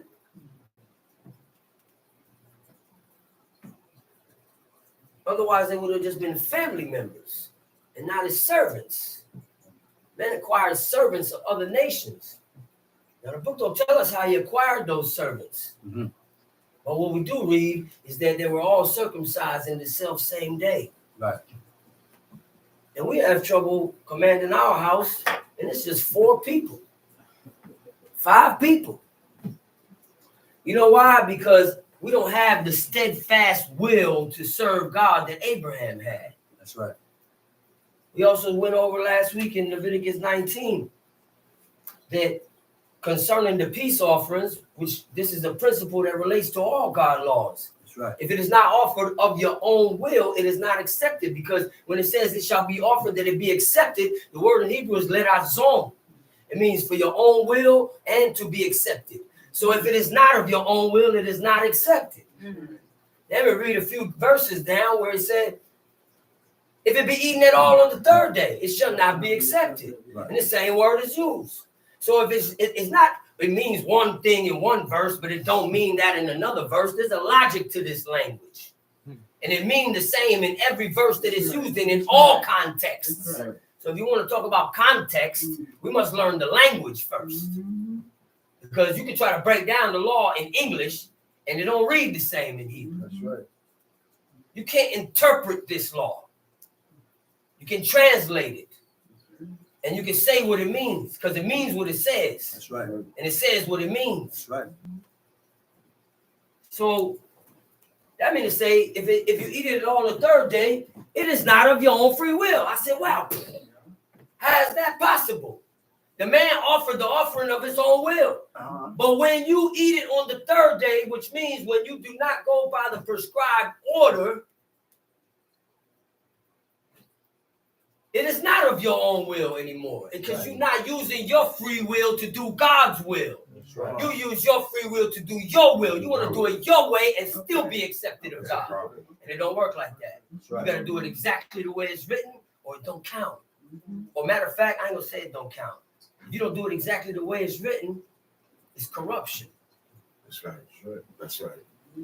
And corruption is wickedness. That's correct. See, God looked upon the men of the earth, and they were, behold, they was corrupt, Corrupts all in all their ways. everything. You know the same word that Chief Shama brought in the Psalms 94 when it said, until the pit be digged for the wicked. Uh-oh. Run that Because a down. lot of us like to think, oh, it's over after this life. No. Just because. So you telling me, I don't even need the book for this one. No. You telling me that the murderer, the rapist, the pedophile Uh-huh. have the same end as Abraham? No. No. No. As a man that broke his back to do these No. laws? No way. No. That wouldn't be just. No. And God is just. That's right. That's right. So how is going to have an end that is like unto a righteous man, and he did wickedness his whole life? That's right. It don't make sense. Yeah. So now we're going to use the book to back up what we're talking about, because constantly over and over we read about the pit. We read about Sheol in the Hebrew. We read about Sheol, and that's the same spot Samuel was at. Ain't that right? So all souls go to Sheol, the righteous and the wicked. Samuel didn't say, whoo, thank God, man, it was rough down there. Thanks for bringing me back up. He said, why hast thou disquieted me? Why you disturb my peace? Because he was resting. So what you going to tell me when Isaiah said that the souls of the righteous are resting in their beds? What about when Isaiah said they sleep in the dust of the earth and my dead body shall arise with them? What you going to tell me about that? You going to tell me that's metaphoric? You going to tell me that Ezekiel 37, the valley of dry bones, that vision that God showed Ezekiel, and he called to the four winds to breathe life into the bones, coming the bones, and muscles came upon them, and sinews and flesh came upon them, and he said, breathe, call to the four winds to breathe life into these. He said, can these live? He said, only thou knowest, O Most High. And even the prophet of God is teaching us a lesson in that one statement. Don't think to know everything, because only God knows. And he revealed to us what he wants us to see through his book. Don't forget, the man that knows everything knows nothing. That's right. The wisdom in all of this is that the more you know, More. man, hold on. There's wisdom in all things. I write certain things down because it reminds me to stay humble.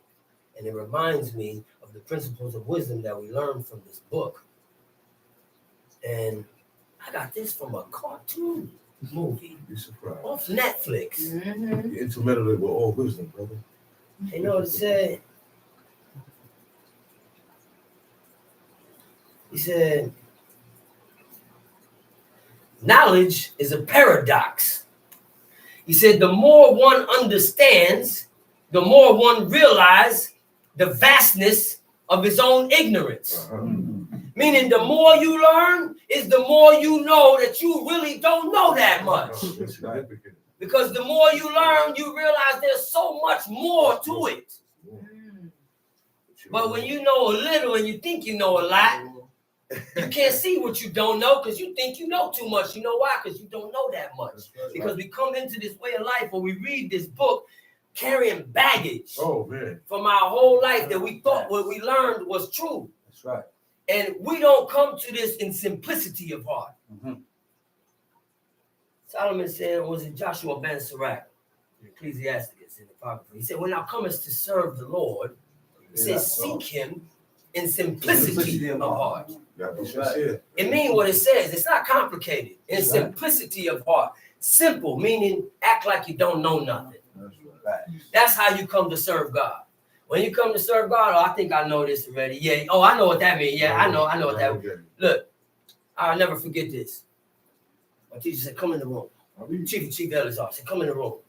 He said, come hear this real quick. He playing the tapes, because that's what he did. The only man I knew that entertained himself with God from the time he opened his eyes to the time he shut them.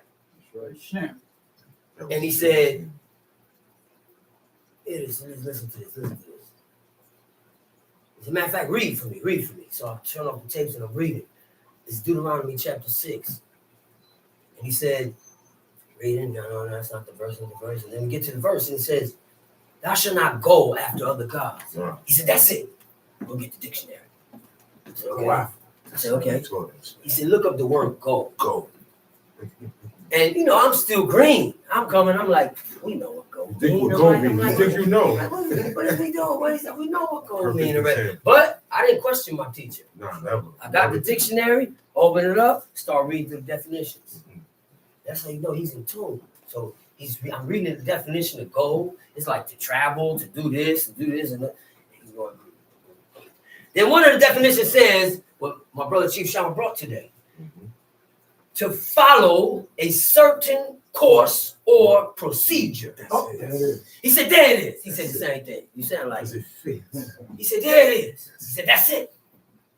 He said, you don't have to bow down to another God. You don't have to go into the church. You don't have to go to the mosque. All you got to do is follow the certain course or procedure of the people that serve their God and follow one of their traditions, their practices, their customs. And guess what? That's in the law. Leviticus 18. Follow them. That's right. Bring that up for me real quick. Leviticus 18 Leviticus 18. on the top. Gotcha. And we still coming back to I that got you. Exodus 20. Leviticus chapter 18.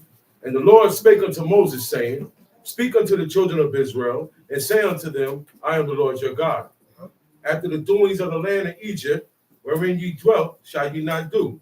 And after the doings of the land of Canaan, whither I bring you, shall ye not do. After the doings, Kimaasehim, like unto the doings, the customs, the traditions, the practices, the deeds of Egypt, whether I have brought you out from, shall you not do.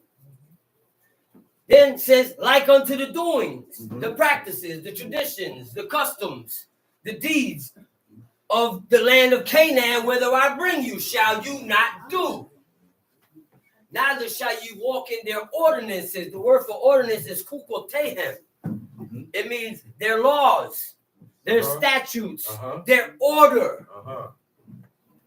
We had an order of life. These laws are the order of life that God established when he created the heavens and the earth. These laws is the order of life for all mankind. But you know why we was chosen to give it to us? Not because we so special, not because we the most of every nation, we the strongest, we the most good looking. No, because he loved Abraham because of his faithfulness. And that's why he chose Israel. And so in the beginning, it was the same standards. For Adam and all the generations before the flood, it was the same standards. Now, certain laws came up later. That's right. Like, thank you, brother, as I just was going there. Like, you should not marry a woman and her sister, take a woman and her sister in her lifetime to rival her. Because we see what happened with Raquel and Leah. That's right. So God made a law for that. So that we don't do it and that don't happen again. Because it happened in the house of the patriarchs. That's right. And they was against each other. And God don't like division in the house. Not a good thing. So back to the following the customs and traditions and practices. See, we just read this, and if you don't do your research, you say, oh, well, he commanded them not to follow the ways of Egypt, not to follow the ways of Canaan. But if you do your research, you will know that the Romans and the Greeks, they learned from Egypt. Yep. If you do your research, you will find out that what they know that they claimed as their knowledge passing down, that they're the ones that taught mathematics and physics and science, they got it from Egypt. That's right. Another reason why Alexander set up the city of Alexandria and built the library of Alexandria. That's right. That's correct. In Egypt, because the scholars lived in Egypt. And a lot of these things come from that knowledge that Noah passed down to his children. From before the flood, Noah was, don't forget, Noah was 600 years old. That's 600 years of learning the ways of God, the order of life in wisdom. That's right. Okay. And he taught his sons, Shem, Ham, and Japheth. And we know Mizraim come out of Ham. Right. So it's nothing to say, oh, they have this knowledge. Like, it's a fact. Now, if you look at the traditions and the customs that are practiced today, if you don't know by now, these are the children of the Romans that run this country. Yeah. They run the world, because it's not just this country, it's over in. And I want to clarify something because somebody asked a question last week. A sister asked a question because it said of something I mentioned, how the British is come from the word Berit Ish, means man of the covenant, because the founding of the British Empire was actually founded by the Knights Templar. And the Knights Templar were actually our fathers that were turncoats against God during the days of Rome. Specifically, the house of the Pharisees, aka the Peretzim, which means they came out of the line of Peretz or Pharez, which is the line of King David out of Judah. Right. They're the ones that started the world banking system. And they started this migrated from and escaping one of the emperors of Rome because they wanted to take the treasury from them. So they took the money and fled and went into Ireland and England. And in England, they started an empire, That's right. Yeah. the British. So someone asked, so are you saying that they come, that because I mentioned that Queen Elizabeth claims to be from the line of King David. And I said, according to history, not what you learn in school, but if you dig in and do your research, you're going to find out that that is the truth. And then, oh man, she a white woman. Unlearned. But this is unlearned, man. Unlearned. This is just unlearned. My wife is quote unquote black. My children are not my complexion. If my son grow up and take a black woman to be his wife, my grandson is not going to look like me. You probably would never know that his grandfather was this color. Oh my. And you know how many times this happened in history? Right. Over and over and over and over again. Blanquito. Happening right there. Did you know that in the time of Rome, after the Maccabees, because we had 5 different sects, and I have to keep going over the sects of Hebrews. And it was the Perizim, the Pharisees, the Sadducees, the Zaddukim, out of the line of Aaron from the house of Zadok, Levites, right? The 2 major powerful families amongst our people that the Romans and the Greeks took to them and made them senators and gave them power because they knew that they would influence the rest of our community, the community of Hebrews that lived in Jerusalem that was being ruled by Rome when Herod the Great was king. Right. If you know your history, you also know that he married the daughter of John Hyrcanus, and John Hyrcanus is the grandson of Judas Maccabee. Look at his name, John Hyrcanus. Remember they get that, the movie Terminator and all that? Sarah Connor get that from him? Yeah. And so we need to study our history. We need to dig deep into it. We can't just go for everything. Because every single, like my teacher used to always tell us, you got to remember one thing, fools write books too. So you need to cross-reference, and you need to cross-reference in doing your research. You need to cross-reference. You need to have 4 or 5 different sources. Yeah. And then who wrote this? Like I tell people all the time, be careful when you're looking up stuff pertaining to your health on Google, and the first websites that pop up is WebMD, and you go for it. Don't forget that WebMD and Google are government-owned entities. Right. And WebMD is supposed to be the authoritative source for anything that's dealing with something medical. But don't forget that the medical industry is a business. That's right. They're not into healing people. They're into treating you so you can keep coming back. And if they go out of business, if they heal you, they're going out of business.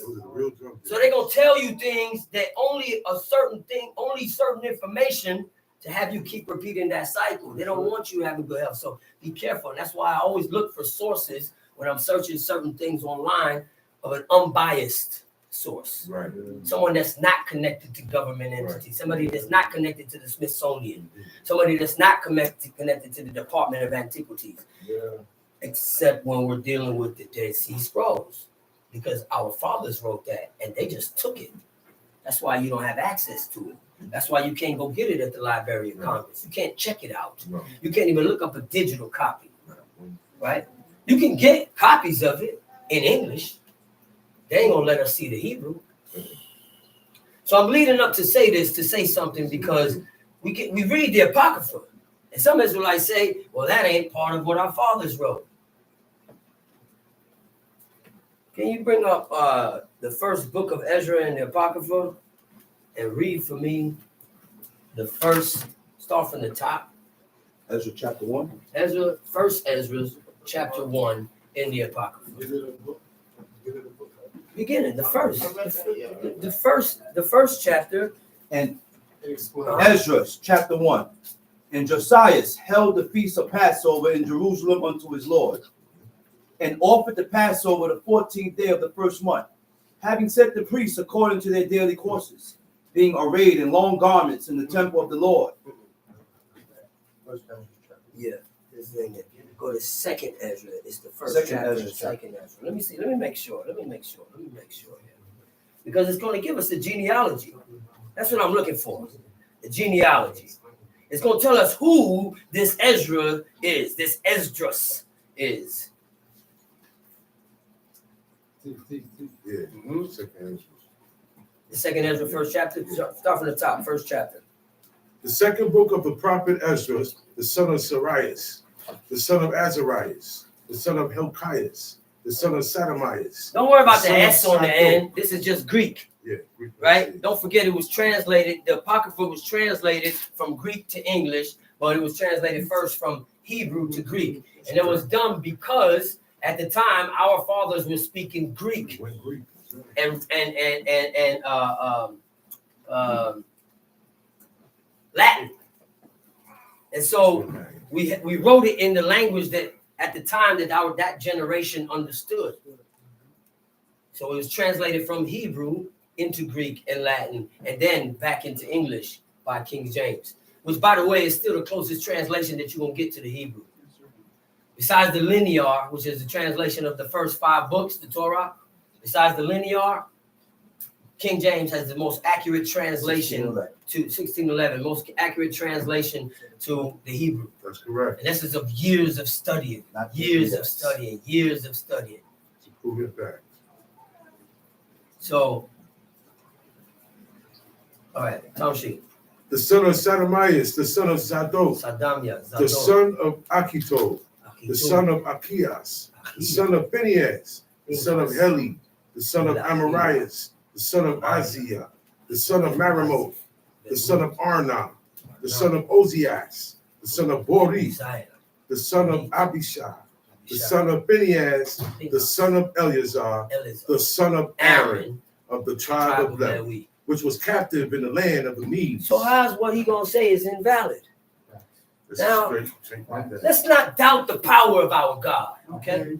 Because this is the only book in existence in the world that has survived 3,000, over 3,500 years from the time that Moses wrote it until today, and has not been altered. So how you know it has not been altered? Because that's why people use that for a crutch and excuse not to do the law. Nah, man, the white man changed it, man. King James was the white man. He changed the law. Who said? You don't have faith in your God that he can't preserve his word, and he can even make a white man like a man named Tyndall. Huh? Do your research now. In the medieval times, who translated it from the vulgar tongue, which was Latin, into English. They called English the vulgar tongue. When I flip it, I just want y'all to know, because Latin is the devil's tongue. Yeah, that's the vulgar tongue. Hebrew is the holy language. That's right. Right? So they wrote it from Latin into English. He translated it in his days in medieval time, and guess what? They killed him for it. Yeah. And then they dug up his body and burned it and paraded it around the city. Yeah. All because he translated the book in English. Right? Now, God used certain men to do certain things. Just like he used King James to translate the book. That's right. Just like he used the Romans to commission our fathers to write the New Testament. Because if you think that it was written by Romans, think again. Our fathers brought that ideology of sun worship with them out of Babylon. That's correct. The Perizim and the Zadducees, the Pharisees and the Sadducees, was the line of David and the line of Aaron, the priests. They taught the children of Israel mysticism coming out of Babylon after the 70 years we spent. Because remember, every king is going to take the wise men, the wisest men of the people of the nation that they conquered, and bring them into his council. That's right. And that's what they did with our fathers, with the sons of David, the princes, and the sons of Zadok, or the house of Aaron. Our prophets were our wise men.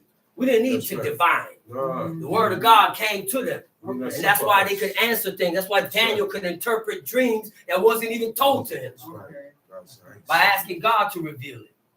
And you see, we read in the book of Daniel how he was taken into the king's court amongst the magicians and the soothsayers and the so-called wise men of other nations. So Our fathers coming out of Babylon taught the next generation the mysticism that they learned in Babylon, because when you come into the king's court, you're going to learn astrology. That's right. You're going to learn sun and moon worship. Not all of our fathers were like Daniel, Hananiah, Azariah, and Mishael. Yeah. They didn't all stick to the law, but they were still of the families of those two houses. Right.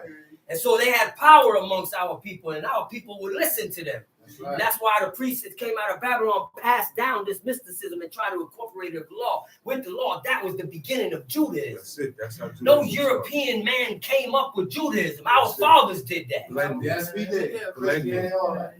Mixing and blending. We were the first Christians. That's right. And it wasn't called Christianity. Teach. It was turncoats turning away from God's law, following the story of Nimrod, Teach. Apostate. praising the bastard child that he had with his mama. Tammuz. Tammuz. There you go. And that's where the cross come from, because the cross is the ancient Hebrew towel. Teach. That's why it's something called hot cross buns that you still see today that they sell you during the egg day. You know where the bunny lays an egg, Oh, yeah. and this was taught what to it us. said. This was taught to us by our fathers coming out of Babylon, because they studied this during their stay During Babylon. 70 years in Babylon, Right. where we turned astray from God. Turncoat. We didn't stick to the law. What There was very few men that stuck to this. And we're reading about one later on, right there. Ezra, the prophet, the priest, the scribe, a man taken up into the heavens. Oh, that's metaphorical too, I guess. Yeah, right. Yeah, right. Yeah, right. And he speaks about it. The angel speaks to Ezra in the Apocrypha and tells him, for this is the life that Moses spoke about. And he wasn't talking about this life. How much more can you get when Isaiah said, thus said the Lord, I will create a new heavens and a new earth. So what you think gonna happen then? One part of the book says there will be no sun. He said, for I will be a light to the world. Uh-oh. Same thing that happened on the fourth day. Uh-oh. I mean, on the third day, when grass and trees sprouted up with no sun. It's because God's presence was there. You don't need a sun when God's presence is there. He's the source of all life. God promised Abraham. I'm just giving examples throughout the book, because I'm not going to tell you what I think. No. I'm not going to tell you my sick, twisted opinion. I'm going to tell you what's out of the book. That's right. It's true. So God promised Abraham. He said, every place that that your foot treaded upon, he said, I'm going to give to you and to your seed for an everlasting possession. Y'all know something in this life that's everlasting? In this here life in the flesh, anything in this life everlasting? No. Everything comes to an end in this life. Right. Everything. So what, does God lie? No. Did Abraham ever possess that land in his lifetime? No. So does God lie? No. So it must be something more to it. More to come. It must be a whole of my Bible world to come. To be continued. Don't let people fool you into thinking that certain terminology is not of our people. Okay. And then now you don't even see it, and now you ain't going to go after it, and now you stuck here, and you're going to be blinded into going down just like the nations. Right. Because then the powers that be against our God, that he rose up to test us, don't forget that. Right. Because he's still in charge and he's still running. Still right. Okay. I don't care who's president. I don't care who's king. God's still running. At the end of the day. From this place. So don't let them fool you into thinking certain things and to have us against each other. That's Because that's how they conquer us, That's by how they dividing us. That's right. And they don't want us to know our God. They No, don't they want us don't. to return to our We God. don't. We ain't gonna be running. We stay away from God. We not here to like my brother always say, if you comparing yourself to your brother, something's wrong with you. Your only competition is the one you look at in the mirror every day. The question is not if you better than me or I'm better than you, That's or right. you know more than me, I know more than you. That's right. The question is, what do you do? That's right. Right. Well, Right. Are you better today than you were yesterday before God? Thank you. Okay. Thank you. That's the question. Make it clear. Okay. I got you. So we can, talk good and sound good, but when it boils down to it, guess what? I'm not the judge. That's right. You're not the judge. That's right. Yeah, that's right. You're not the judge. That's right. They are not the judge. That's right. Because I don't want to hear nothing about excuses. That's right. Oh, the system, man, the system, is designed against us. You know what I mean? The system. As if God still don't run it. Right. You're in this system because of our sins and the sins of our fathers. The system is a oh man, well, you keep saying we can't have images. What about money? What about my ID? You gotta have that. Where's your wisdom? Yeah, of course you gotta have that, and that's part of to remind you of our punishment. That's to remind you of our punishment, because when we were in our land, we wanted to be like these nations. Just And like so now you want to be like them. Good. Now they're over you, and you're going to be subjugated to their rule. we're gonna be under them. Still do. So now you ain't got to have extra pictures. True. By the way, if you feel that strongly about the images and you want to get rid of all images, give the money to me. I'll take it off Me your too, hands. brother. I'll take it I'll off take your some of hands. You can start right now. I'll take some too. The point is that we ain't got to go beyond what God put upon us. The same way as he said he would take our new moons and our feast days away from us. Ain't that right? And our Sabbaths. And when you do your research, specifically Leviticus chapter 23, concerning the Omer, and he says, after the feast of unleavened bread, it says, you shall not eat bread, neither parched corn nor green ears, until the self same day you have brought an offering unto your God. And it says, and you shall offer that a new meal offering on the morrow after the Shabbat. Now, when you read King James, and like I said, he did a fantastic job of translating, but some of the feast days, he calls the first and the seventh day a Sabbath, and it doesn't call it that in Hebrew. It calls it Mikra Kodesh, which is a holy convocation. But in the Hebrew, the Shabbat, the word Shabbat is only used for the seventh day of the week in the Torah. That's why I say the book tells us what words mean. All right? And so it says on the morrow after the Shabbat is when you bring up this offering. And until you bring this offering, you can't eat bread, which is lechem, which is bread with leaven, or parched corn or green ears. It translates to toasted grains or fresh grains. That's right. That's right. So some people say we're strange because during Feast of Unleavened Bread, we don't eat rice and beans. Facts. No seeds. We also don't eat matzahs because matzah is leaven. Facts. That's right. If you look how our fathers leavened the dough, it's in the book.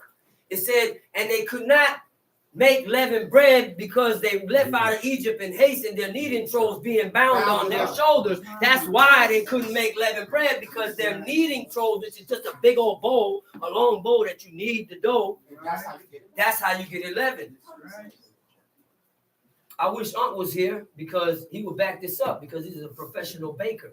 Yeah.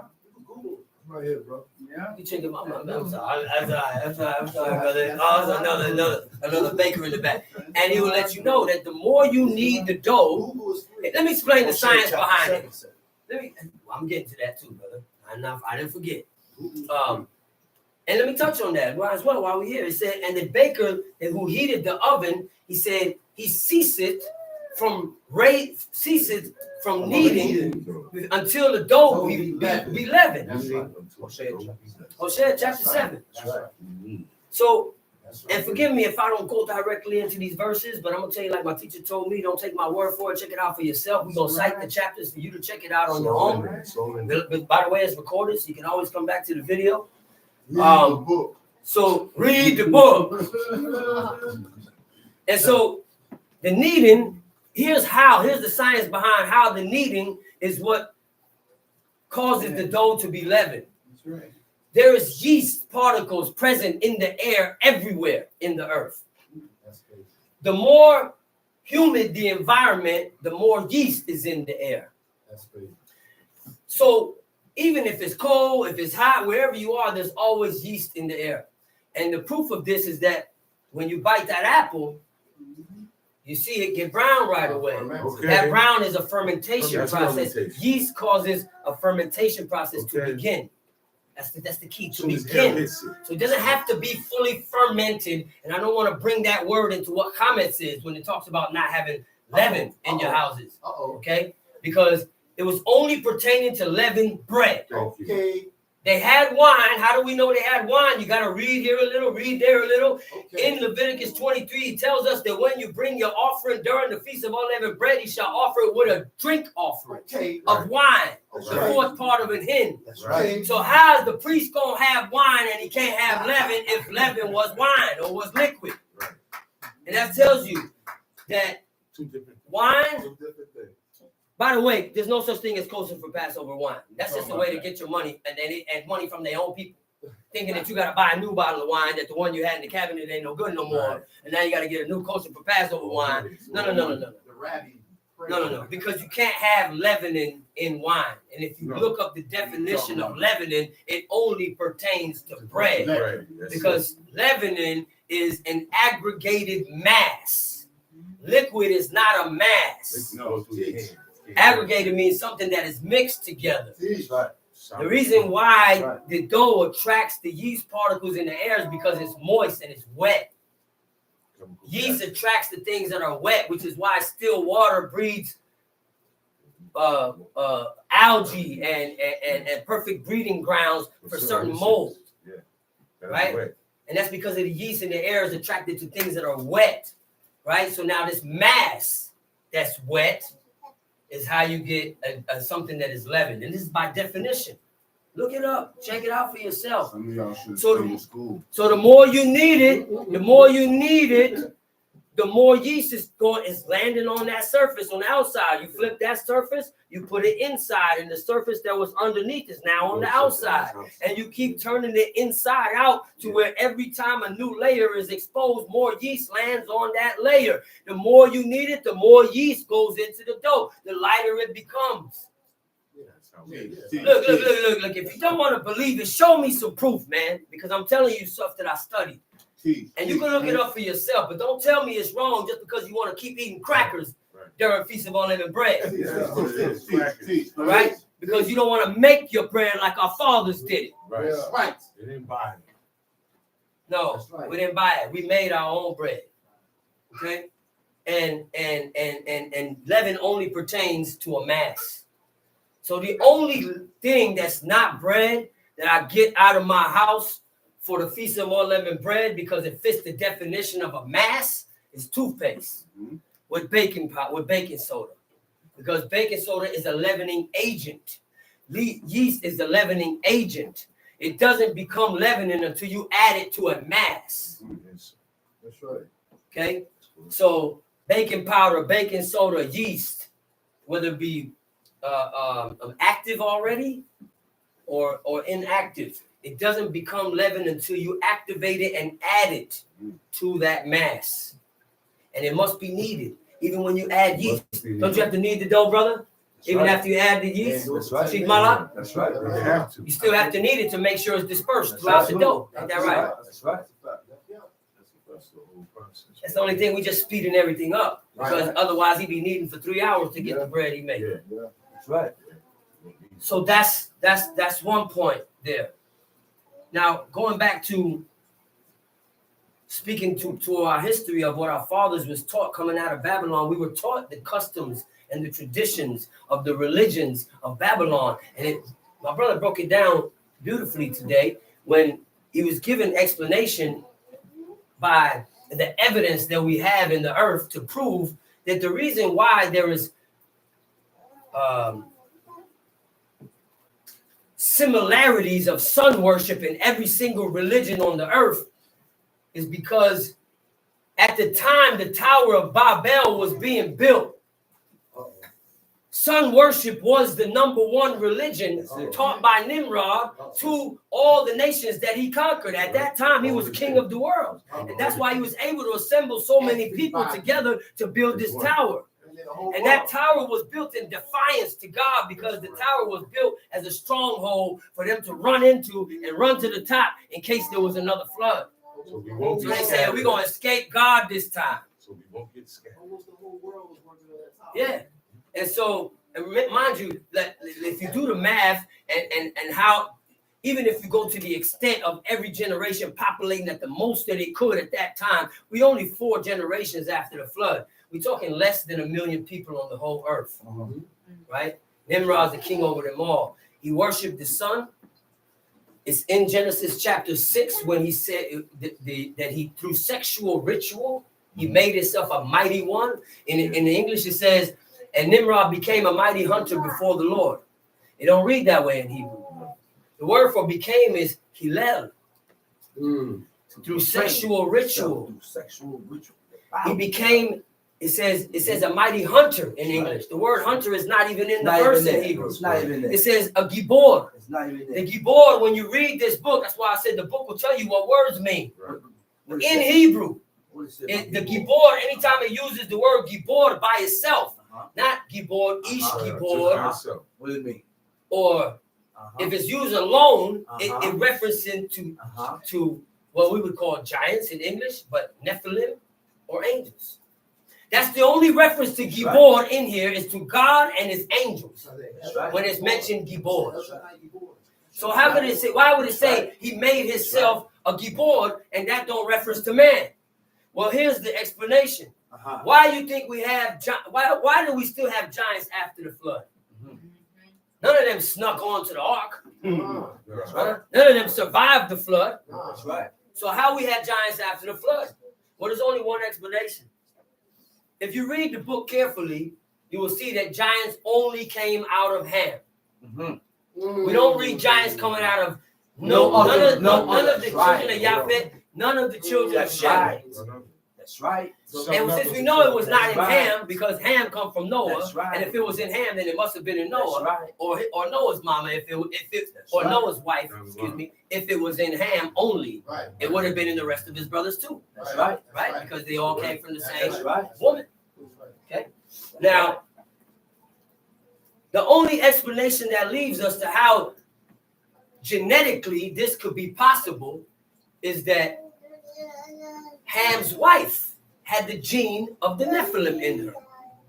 Had to be, right? Now, that doesn't mean she was a giant, because the same way I made the example about if my son marry a black woman and his son marry a black woman, after a while, you're going to see the physical features of the person change. That's right. So now if we do the math from Yared, whose name means to descend, is that in his days, the Nephilim descended upon the earth. That's right. Right. By the way, in case you were questioning that one, Genesis 6 says, B'nai ha Elohim. The sons of God came and went into the daughters of men. Those are angels. B'nai, sons of ha Elohim, the God. That's right. God is the only the God. That's right. Right? That's right. We are Elohim, he said in We the are Psalms. sons of man. He said, I made you a little Lord than the angels. The word for angels in Hebrew is Elohim. We are sons of man. And just so you know, when it talks about idols in Hebrew, it doesn't call them Elohim, it calls them Elim. Right? So there's a separation here that we can learn a lot from the language if we just learn the language. And so, B'nai Elohim, the sons of God. It don't say giants in the Hebrew, it says Nephilim, the fallen ones. That's right. Because they fell from their grace or from their position, from their status with God. Right? The same way we fall. That's right. That's why when God told Cain, if you do good, shalt thou not be accepted? That's right. Well, it don't read like that either. It says, Right. if you improve, if you do better, im te'itiv, if you improve, if you do better, shalt thou not be exalted, lifted up again. Facts. Why? Because every time we sin, we fall. Facts. Which that's the proof that Facts. Cain did something that's not written about. Right. He had an idea, and some people might say it was a good idea to offer to God because it was his idea to offer an offering first. That's right. But what God is telling us by his rebuke towards Cain is that, no, that's not how you gain my favor. You already messed up. And if you wanted to gain my favor, you improve, you do better. Let me ask you a question. Can you improve on the first try? No. No. How you going to do better and it's your first time? First No, time, you gotta get another chance. So for God to tell Cain that if he improved, he had to done something wrong first. Right. The offering is not where he went wrong. The offering was him trying to buy back God's favor by giving him something that already belonged to him. That's right.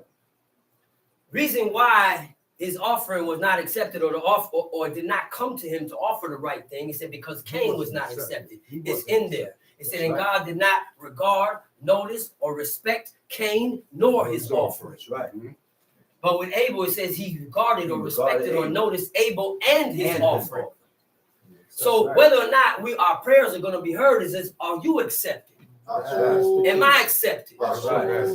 What we not offering offerings today, but we send up our prayers to God. That's right. The calves of our lips. You mean tell me you can't offer up a goat, my brother? No, No, no. you better It's not. not the place where God chose to place his name, and there are no priests. Contrary to I ain't gonna say popular belief, contrary to some presumption of some renegades, they like to call themselves priests. I'm sorry. Wicked Israelites. I'm sorry. We don't And have if no you don't priests. like it, show me in the book. And I ain't even gonna say come see me. We could discuss it. They're gonna show you Okay? my time. We could discuss it. They're gonna show Where you you my going? time. Wicked Israelite. They're gonna show you my time. Is there any promise of Where you eternal life going? outside the book of Daniel? Okay, we're gonna save that for the end. Okay. We're gonna save that for the end. Remember that. Right. So we look at what's happening amongst our people, and this person is called. Next thing I know, somebody's gonna come up and say, "My name is King.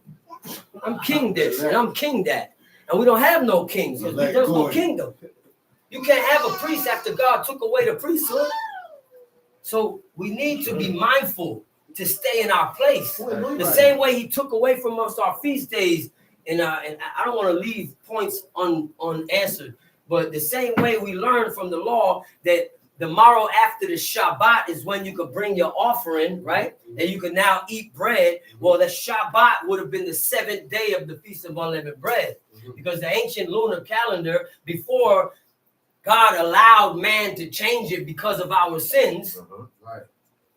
the first day of the month, the 7th day of the month, the 14th of the month, the 21st of the month, and the 28th of every month was a Shabbat day. Same day. It was a Shabbat.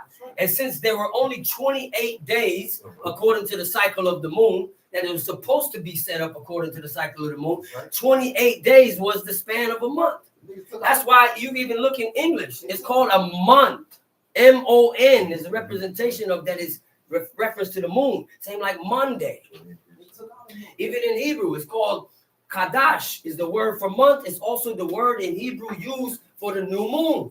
Kadash. We say Yareach Kadash. It's not that way in Psalm 81. It's not that way in Samuel. When King David told Jonathan, "Hey, go see if the king gonna ask me." He said, "Where's David?" He didn't show up till the 3 days of the Feast of the New Moon. That's right. That's right. It's called a Kadash, which means new, which means moon, which means month. It's the same. It's the definition for all of those words in the Hebrew. So Yareach Kadash. Yes, but in Psalms 81, it's just called Kadash. Kadash. Kodesh, rather say Kodesh. But it comes from the root Kadash, which is the word for month, which is the word for new. Okay. And that's because it was a new moon. So by seeing this, we can see that the language will tell us how the calendar was set up. Shabbat is only used in Hebrew for the 7th day of the week. So if you can bring your offering and now you can eat bread again, but you can't eat bread again until you bring your offering, that tells us that it's finishing a time where you could not eat lechem, which is regular bread with leavening. Right. It's after the Feast of Unleavened Bread. And in Leviticus 23, that verse comes in right after it tells us about the Feast of Unleavened Bread. Right. Right. On the morrow after the Shabbat, you bring your offering. Now you could eat leavened bread again. Right. We ain't bringing the offerings today, but we're not eating leavened bread So that's sundown. until after the Shabbat. That's sundown. After the Shabbat following the Feast of Unleavened Bread, because the way the calendar is set up today, because of our sins, it don't always end on the Shabbat anymore. Right. So we're gonna wait, and our diet is gonna be the same, and we're gonna keep eating leavened bread, and we ain't gonna eat bread, grains or beans or grains or seeds, because when you look up the definition of grains, beans and seeds is under the definition of grains. And so that's why we don't eat it, and we're not gonna eat it till after the Shabbat, after the Feast of Unleavened Bread. This is what our teacher taught us.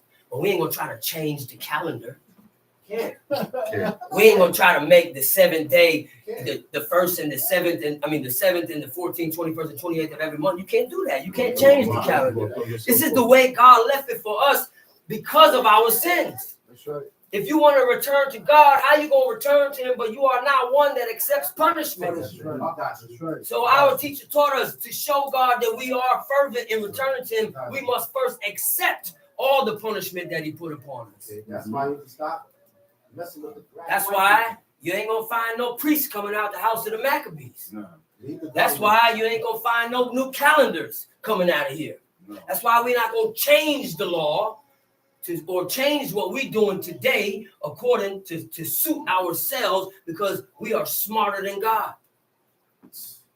You can't be smarter than God. He's the one that put these things upon us. Accept it. It's part of our punishment. Daniel ain't fight Cyrus. No. Darius. No. He ain't fight them. He said, pray for the peace of this place concerning Babylon. He said, because therein you shall have peace. That's what he told our fathers. And it was only there for 70 years. We are here for an undetermined timeline. That's right. You exile. We're not, this ain't captivity. It's exile. Never to return to our land in this life. That's right. That's right. Damn. If God promised to give the land to Abraham and to his seed for everlasting possession, that ain't happening in this life, because ain't nothing over here everlasting. That's right. That's right. So what is this thing then? What is this concept then? That's right. I mean, do I need to go into more parts of the book to explain a life after this life if God promised Abraham to give him the land for an everlasting possession and he never possessed it in this life? Do I need to go further than that? That's right. Because we all know God don't lie, right? That's right. And Jeremiah talked about. So what does it mean then? Talk about King David's throne in Jeremiah. He also talked about it in Ezekiel 37 when he woke up those bones and they came together and they stood up, and he said, this is the whole house of Israel. And he said, and my servant David shall be ruler over them all. He shall be. David been dead. David been dead. This is the time of Ezekiel. So what you talking about? I don't want to hear what you think out of your fat head. Show me in the book. That's right. That's right. That's right. My teacher taught us, if you can't find it in the book, don't teach it. Yeah. So I ain't gonna teach it if it ain't in the book. And believe me, whatever we teach, whatever any of these three teachers teach up here, we could show you in the book. That's a fact. And I don't care what you want to talk about amongst yourselves. Bring it to the table if you have a controversy. Because you could go behind closed doors and try to turn minds and hearts towards you like Absalom did at the gate. Or we could come and unite as one people. And we could get back to doing this thing the way that God showed us that we're supposed to be, in one way to return to him. That's right. He said, as it was your mind to go astray from the Lord your God, That's right. in returning, seek him 10 times more. 10 times more than you did before. You can't come back to this slack. The same way. No. You can't come back to this halfway. We're returning to our God. When your parents ground you, or when you just caught a beating, you just sit around and wait for them to come and reconcile with you. That's right. I mean, if you do, that's the wrong mentality. That's right. That's the mentality of a rebellious child. That's right. Proud. But when you have remorse in your heart, or when you've learned your lesson and you accepted the punishment, you come and next thing you do, you start cleaning your room. You start taking out garbage. You start folding up laundry. It ain't even your laundry. You just folding up towels and stuff. Washing dishes. Trying to gain favor in the eyes of your parents because that's right. Because we were the ones that violated. You violated. But if you don't see nobody making reparation, you know what? That's a sign to denote that you don't think you did nothing wrong. That's right.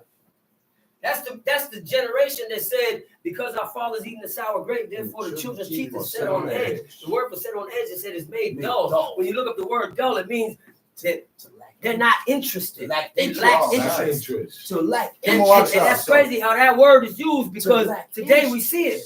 Come on, Where we are the children of our fathers that went astray, and we don't take interest in this.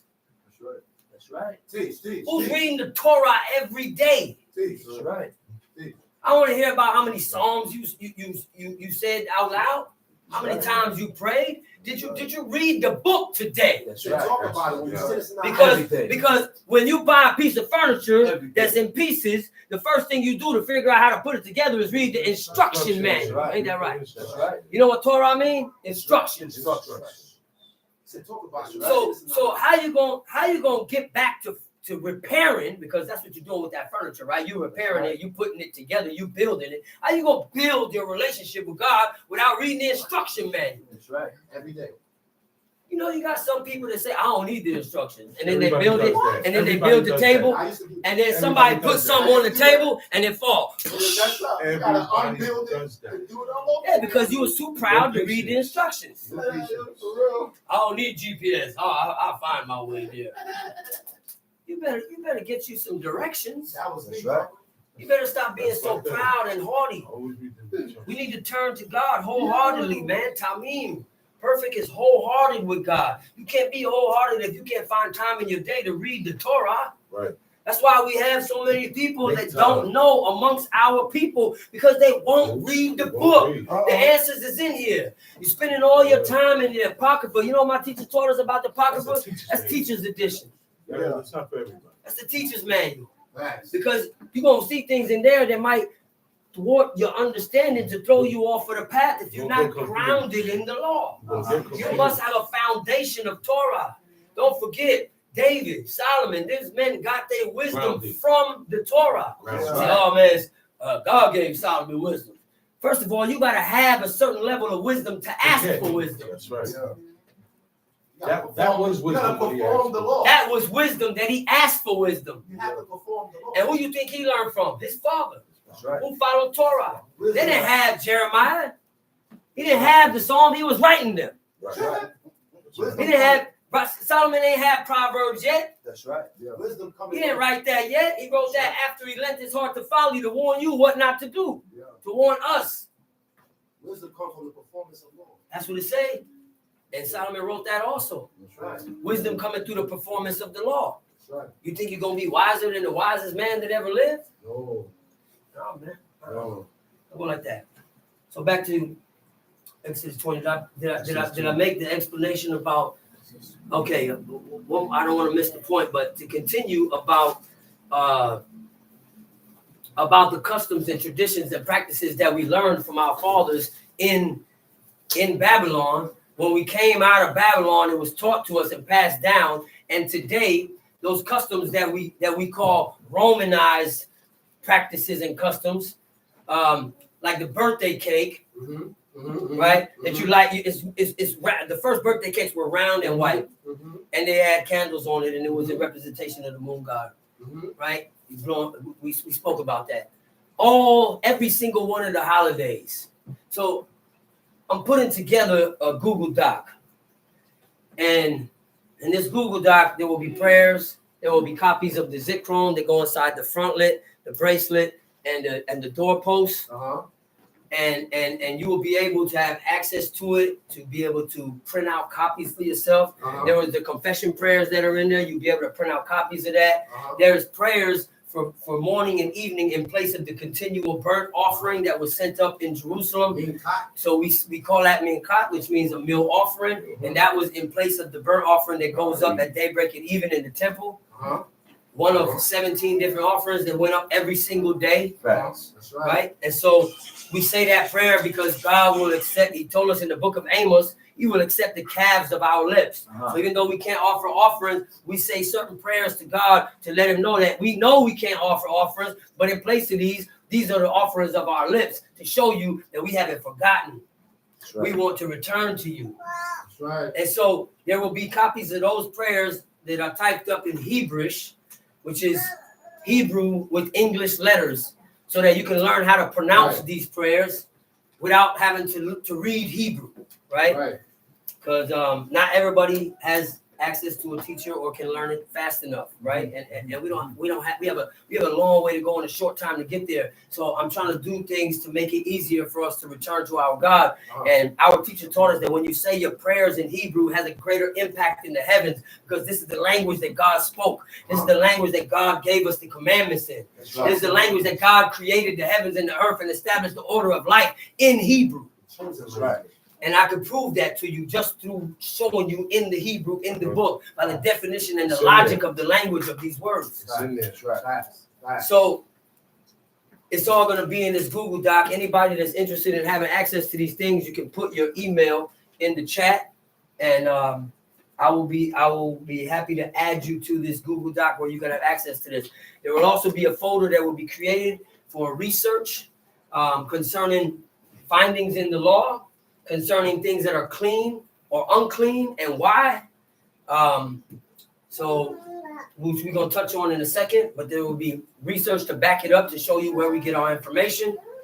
And there will also be historical research to show you where the holidays originated, so that you don't think it's okay for you to celebrate your birthday just because somebody said, well, God didn't say thou shalt not celebrate thy birthday. Okay. Let me ask you a question. Your birthday. Let me ask you a question.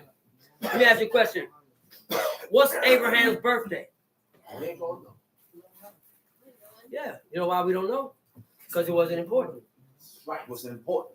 That's right. God said the secret things belong to the Lord thy God, but the things that are revealed belong to he revealed to us and to our children, that we may keep all the words of this law.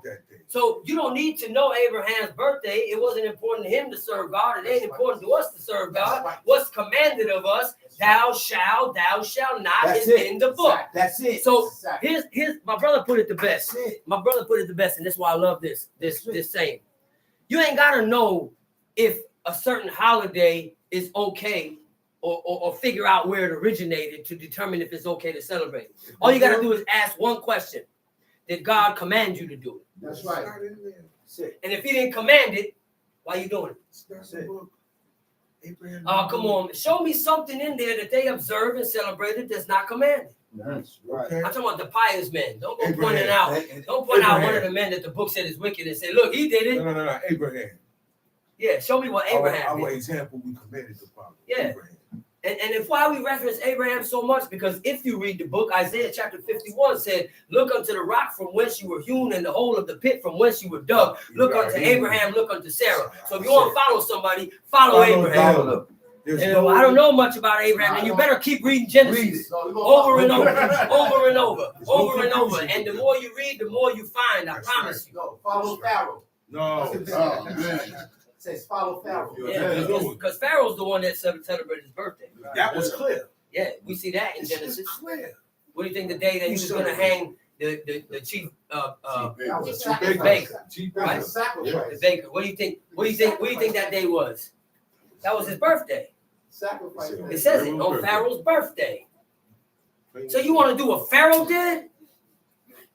They don't tell you nowhere where any of the pious men celebrate their birthday, but it tell you that Pharaoh celebrated, and that's what you chose to follow. David ain't do it. And we was told not to follow the Egyptians.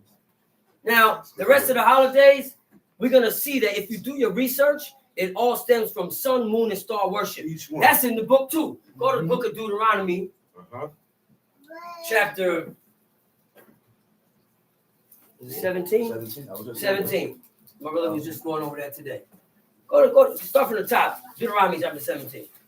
Thou shalt not sacrifice unto the Lord thy God any bullock or sheep wherein is blemish, or any evil favoredness, but that is an abomination unto the Lord thy God.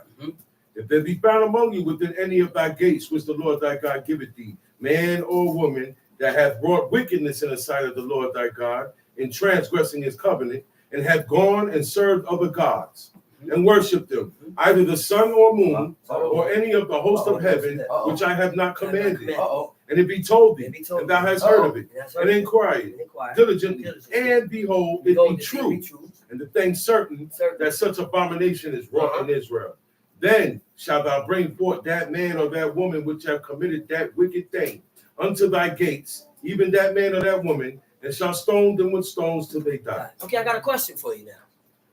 So, by this verse, or these verses, does that mean that if it was not worship of the sun, the moon, or any of the hosts of heaven, that it would be okay? No. Huh? No. Because then it said if it be found true that he was worshiping the sun, the moon, or any of the hosts of heaven, that it should be put to death. Is that right? Right. So does that mean that if it was a different worship outside of sun, moon, and hosts of heaven, that it would be okay, and you wouldn't have to kill him? He wouldn't be worthy of death. Is that what it's telling us? No. See, when your eyes is open, you're going to see it. The reason why it only mentions sun, moon, and the host of heaven, because every single religious practice on this earth, every idolatrous practice on this earth originated from sun, moon, and the worship of the host of heaven. That's the origin of all. Facts. And that happened at the Tower of Babel, when the languages were confounded. And the languages were confounded, and guess what? They all were under the teachings of Nimrod, who proclaimed himself to be the human incarnate of the sun god. He planned the pregnancy with his own mama, going back to what I didn't finish earlier. His mama's out of the line of Ham. He's out of the line of Ham. If they keep having children, if he married his sister or his cousin, then that gene of the Nephilim gets weaker. But if he married his mother, the gene gets stronger. And that was also part of what was revealed through the sexual ritual, how he made himself a Gibor, because the Nephilim were also referred to as Giborim. And so that fast was for Nimrod. Fast for Nimrod. Crazy. Fast for Nimrod. All in defiance of the Lord. So these practices and these traditions and these customs that we learn here in America that are taught to us from kindergarten in school, they all stem from the worship of sun, moon, and star. Every single religion on the face of the earth has its roots in sun, moon, and star worship. Don't take my word for it. Check it out for yourself. Look it up. Do your research. How you gonna live your life by something that you haven't checked it out to see if it's right? How you gonna say we live our life by the laws of God and you ain't studying the laws of God every day? You want to be a doctor, you can't go to medical school 1 year. You want to build a house, you got to study architecture. You got to be dedicated. And you have to become that person. You have to gain that knowledge, or else your house is going to fall. You can't build a house like that. We need to be mindful. Let's go to Exodus chapter 20, verse 3. Let's get it. Exodus 20, verse 3. Thou shalt not have no other gods before me. Okay, I'm sorry. I have a different translation. Verse 4. Verse 4. Thou shalt not make unto thee any graven image, or any likeness of anything that is in heaven above, or that is in the earth beneath, or that is in the water under the earth. Let's read that in Hebrew. Read it again. Lo taseh, thou shalt not make or produce, lekah, to yourself, fesel, which is an image, an idol, or a bust. We call temuna, or any picture. That's the definition of temuna, picture. So I don't want to hear nothing about, it's not an idol, it's not a statue, it's not picture. Okay. Asher bashamayim mima'al, which is in the heavens above. Asher ba'ar, also mind the way you speak, right? Because I only read heavens in here. It's called shamayim, it's plural. Heaven is that fictitious place where Christians think that you go when you please God. It's paradise. The heavens is what's up there. Heavens of heaven, and waters that be above the heavens. Then praise the name of El Shaddai. Shemayim, the end makes it plural. The Makes it makes it plural. How many heavens? Exactly. And that's not revealed to us. It's not revealed. There's no second heaven. Okay? Not revealed. Wa'asher ba'aretz mitakat, or that which is in the earth beneath. Wa'asher ba'mayim mitakat la'aretz, or that which is in the waters underneath or beneath the earth. Now, to be more specific, you hold your spot, go to Deuteronomy chapter 4, verse 15. Deuteronomy chapter 4, verse 15.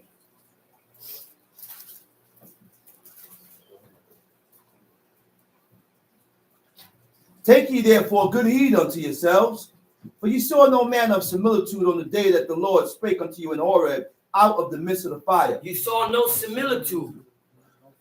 The word is tabnith, am I right? Tabnith, okay. It says a form.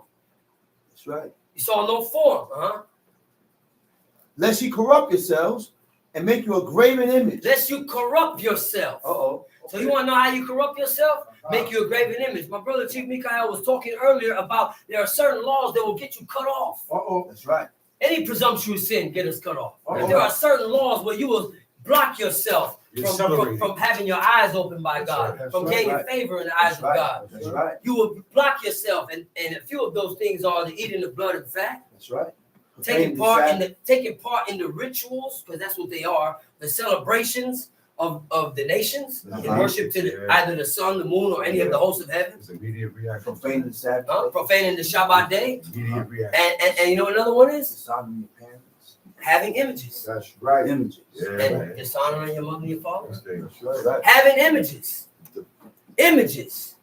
Uh-oh. Because Uh-oh. God told us not to make to yourselves. Okay. And now he's going to tell us specifically what you're not supposed to make that's in the heaven above, the earth beneath, or the waters below the earth. Okay. Lest you corrupt yourselves and make you a graven image, the similitude of any figure, the The likeness. similitude of any figure. The word for figure is samel. Okay. It means Emblem. an image, emblem, Uh-huh. or symbol. Symbol. And that's Facts. because God covered all bases. God knew that there were going to be some people that were going to make symbols of their gods, like the cross, Uh-huh. like the Ankh, Uh-huh. like the Nike That swoosh. shade swoosh. Yeah. By the way, that's the name of the Greek goddess for victory. That's why they chose that. That's why they chose that name. Because for sports, hey, you For want to sports. win. Hey, we're the victory. Uh-huh. We're victors. So we have to be careful. We have to be careful in what we buy to ourselves. Do your research. My teacher used to have a book. And he never bought these books. People will just come and be like, hey, Chief, I found this book. I think this is something told me to bring it to you. But they, Right? They never read it. And the book was called Signs and Symbols. And it told the origin of where every sign and symbol come from, even down to the triangle. Every shape. Down to the triangle. That's Why right. the upward facing triangle is the male, represents the male organ in representation of the sun, and the downward facing triangle represents the moon That's right. in representation of the female organ. That's right. And when you put them together, That's you right. get the 6-point star. That's right. Worship of sun and moon. Hexagram. There's no 6-point star in here. That's not the symbol of Israel. Hexagram. There is no symbol. See, you talk so much junk about the Jewish man, but you like to follow. That's right. Don't follow. Right. Because you won't listen. Again. It's no Morgan Dawi. It's not a Morgan Dawi. No, it's not. No such thing. No such thing. It's not a symbol of King David. If you read it in the Hebrew, it says the word for Morgan is shield. And it said a shield. He made shields. It don't say stars. Don't forget in the book of Amos where he said, because you worship the star of your God. The star. And he mentioned the name Molech and Chiun. Stars represent. Those were gods of the sun and moon, That's by the way, correct. of the Moabites and the Canaanites. So back to what I mentioned earlier, every single practice, custom, tradition of the nations is linked up to sun, moon, and star worship. And just because he told us not to follow the ways or practice or customs or traditions of Egypt and Canaan, that don't mean it was only Egypt and Canaan that you can't follow, because Rome got their practices and their traditions, and the United States got their practices and traditions from Egypt and Canaan. That's right. I'm trying to tell you, man, don't take my word for it. Look it up for yourself. Look it up for yourself. And if you find something different, share it. Share it. We're not the end all be all to teachers. We're learning too. We're still learning too. If you got some information that proves where we wrong, share it. Show the correction. Share Let us it. know. And please cite your sources for finding what it means. your research. Tell me what it means. Don't say it don't mean that. So tell me what it means. we don't want to create a dissension. No. But it's bothersome when we see your own people following. Look, let me put it better. In the devil's headlock. Willingly. And you despise the same people that you follow. Uh-oh. Just like in the book. That's been shoot. They got you in the headlock, and there's a thing called mental slavery. Where you believe in all what they want you to see, and you're not even doing your own research, and somebody come up and say, yeah, it is good, ain't nothing wrong with that, because they love to have it so, said the Most High God. Because my people love to have it so. And it's hurtful when we see that. So we need to share information with each other, do the research, bring it to the table, so that we can get back to our God. Because we won. We won. Just like we sent letters to our brothers in the book and said, peace be unto thou that be in Egypt at such a time. We're going to be observing the Feast of Unleavened Bread. Come up and observe with us at Jerusalem. And our brothers did not come. They stayed there. Those are the ones that thought they could escape the hand of God when Jeremiah, the prophet, said, Babylon is coming to destroy this place. They said, we're going to Egypt. Guess what? All of a sudden, Nebuchadnezzar on his way to Jerusalem, he said, Parent, I'm going to Egypt now. Yeah. And he destroyed Egypt. First, And then he came to destroy Egypt. And you want to mess with this God? You want to play with this God? The God of the spirits of all flesh that control the hearts and minds of every single living creature on the earth. You're not going to be able to live on Mars. Come on, man. See, he gave us a choice, and he gave us the privilege to choose. But there's a verse that I like to cite over and over in the Proverbs, chapter 16, verse 9, when he says, man devises his way, but God directs his steps. You think it was of your own mind. Your own mind. You where you supposed to be. And God don't make mistakes. No. He said, go ahead, give us the breakdown of what he told us not to make to ourselves. Lest you corrupt yourselves and make you a graven image, the similitude of any figure, the likeness of male and female. The likeness of any beast that is on the earth. Any beast that is on the earth. The likeness of any winged fowl that fly in the air. Any winged fowl that flies in the air. Just so you know, the word for fowl is kanaf, I believe. And that is any winged creature. So it doesn't only necessarily mean a bird. If you look in Leviticus 11, it mentions anything that flies. King James put fowl. Right? Because see, you can't accurately translate every single word in Hebrew to English. No. People think that English is the best language, and there got to be an explanation in English for every single word in every other language. It don't work that way. Hebrew was the first language. That's correct. That explained the order of life. And so because of that, there are words in Hebrew that you cannot accurately translate. But like I say all the time, the book tells us what words mean. Just like when he said the grasshopper, right? He said, but that was flying, creeping things that have 4 legs, right? Among them, these are clean to eat. And then you look up and one of them is a grasshopper. But if you go look up grasshopper on Google, it's going to show you that, or you find one and look at it, it's going to have 6 legs. But that's what we call legs. That's what scientists call legs. If you look at those front 2 hands, that's what they grab and they eat with. Those ain't legs. God said those ain't legs. Because God said they have 4 legs. So he said, that's why I said to leap withal upon the earth. The back 2 sets of legs, those are the leapers, is the ones to leap. And that's what God called legs. These front ones, he don't call legs. We call legs. That's why I said the book tells us what words mean. The order of life is set here. This is the foundation of all truth. And whatever research you do, whatever research you find, if it don't match up with what we're reading in the book, it's garbage. It has to match up. It's garbage. I don't care if you found it in the Hebrew English dictionary. If it don't match up what God said in the Torah, it's garbage. And don't forget, fools write books too. That's right. And the people that wrote those Hebrew dictionaries, not to down, any of the Jewish scholars that put these things together, they have a certain belief system that they follow. It's gonna go towards their beliefs. They follow kosher. We don't follow kosher. We don't eat kosher. We eat clean according to the law. Clean. We're not vegans, but certain products we buy vegan to make sure that it doesn't have animal product in it. I'm gonna give you an example. Sugar. White sugar. Brown sugar is made from white sugar by adding molasses. Right. Turbinado sugar is evaporated cane juice. So it wasn't made white first. How to make it white? They filter it with bone char. Bone char is the burnt bones of cattle and pigs that we buy from other countries. That's how they make it. And I say we, the United States, buys from other countries. And so that white sugar or brown sugar or light brown sugar or cane sugar, if it doesn't say vegan on the package, see, at the end of the filtering process, there's no more bone char in the sugar. But I ask you a question. If an apple fell in a bucket of pig blood, would you take it out, wash it off, and eat it? Good question. No, it's defiled. No. And there's no separation between clean and unclean, between holy and unholy. So in the same token, there's no more bone char in that end product of the sugar. But why we go by if it don't say vegan on the package if it has sugar in it? Because vegan in this country means no animals were harmed in the making of this product.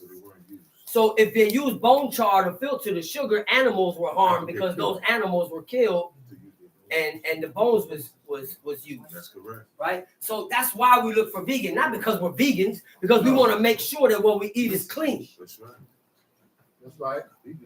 Maltodextrin. These are new studies that I found. And God will show you certain things when you on a train, when you're trying to do it right.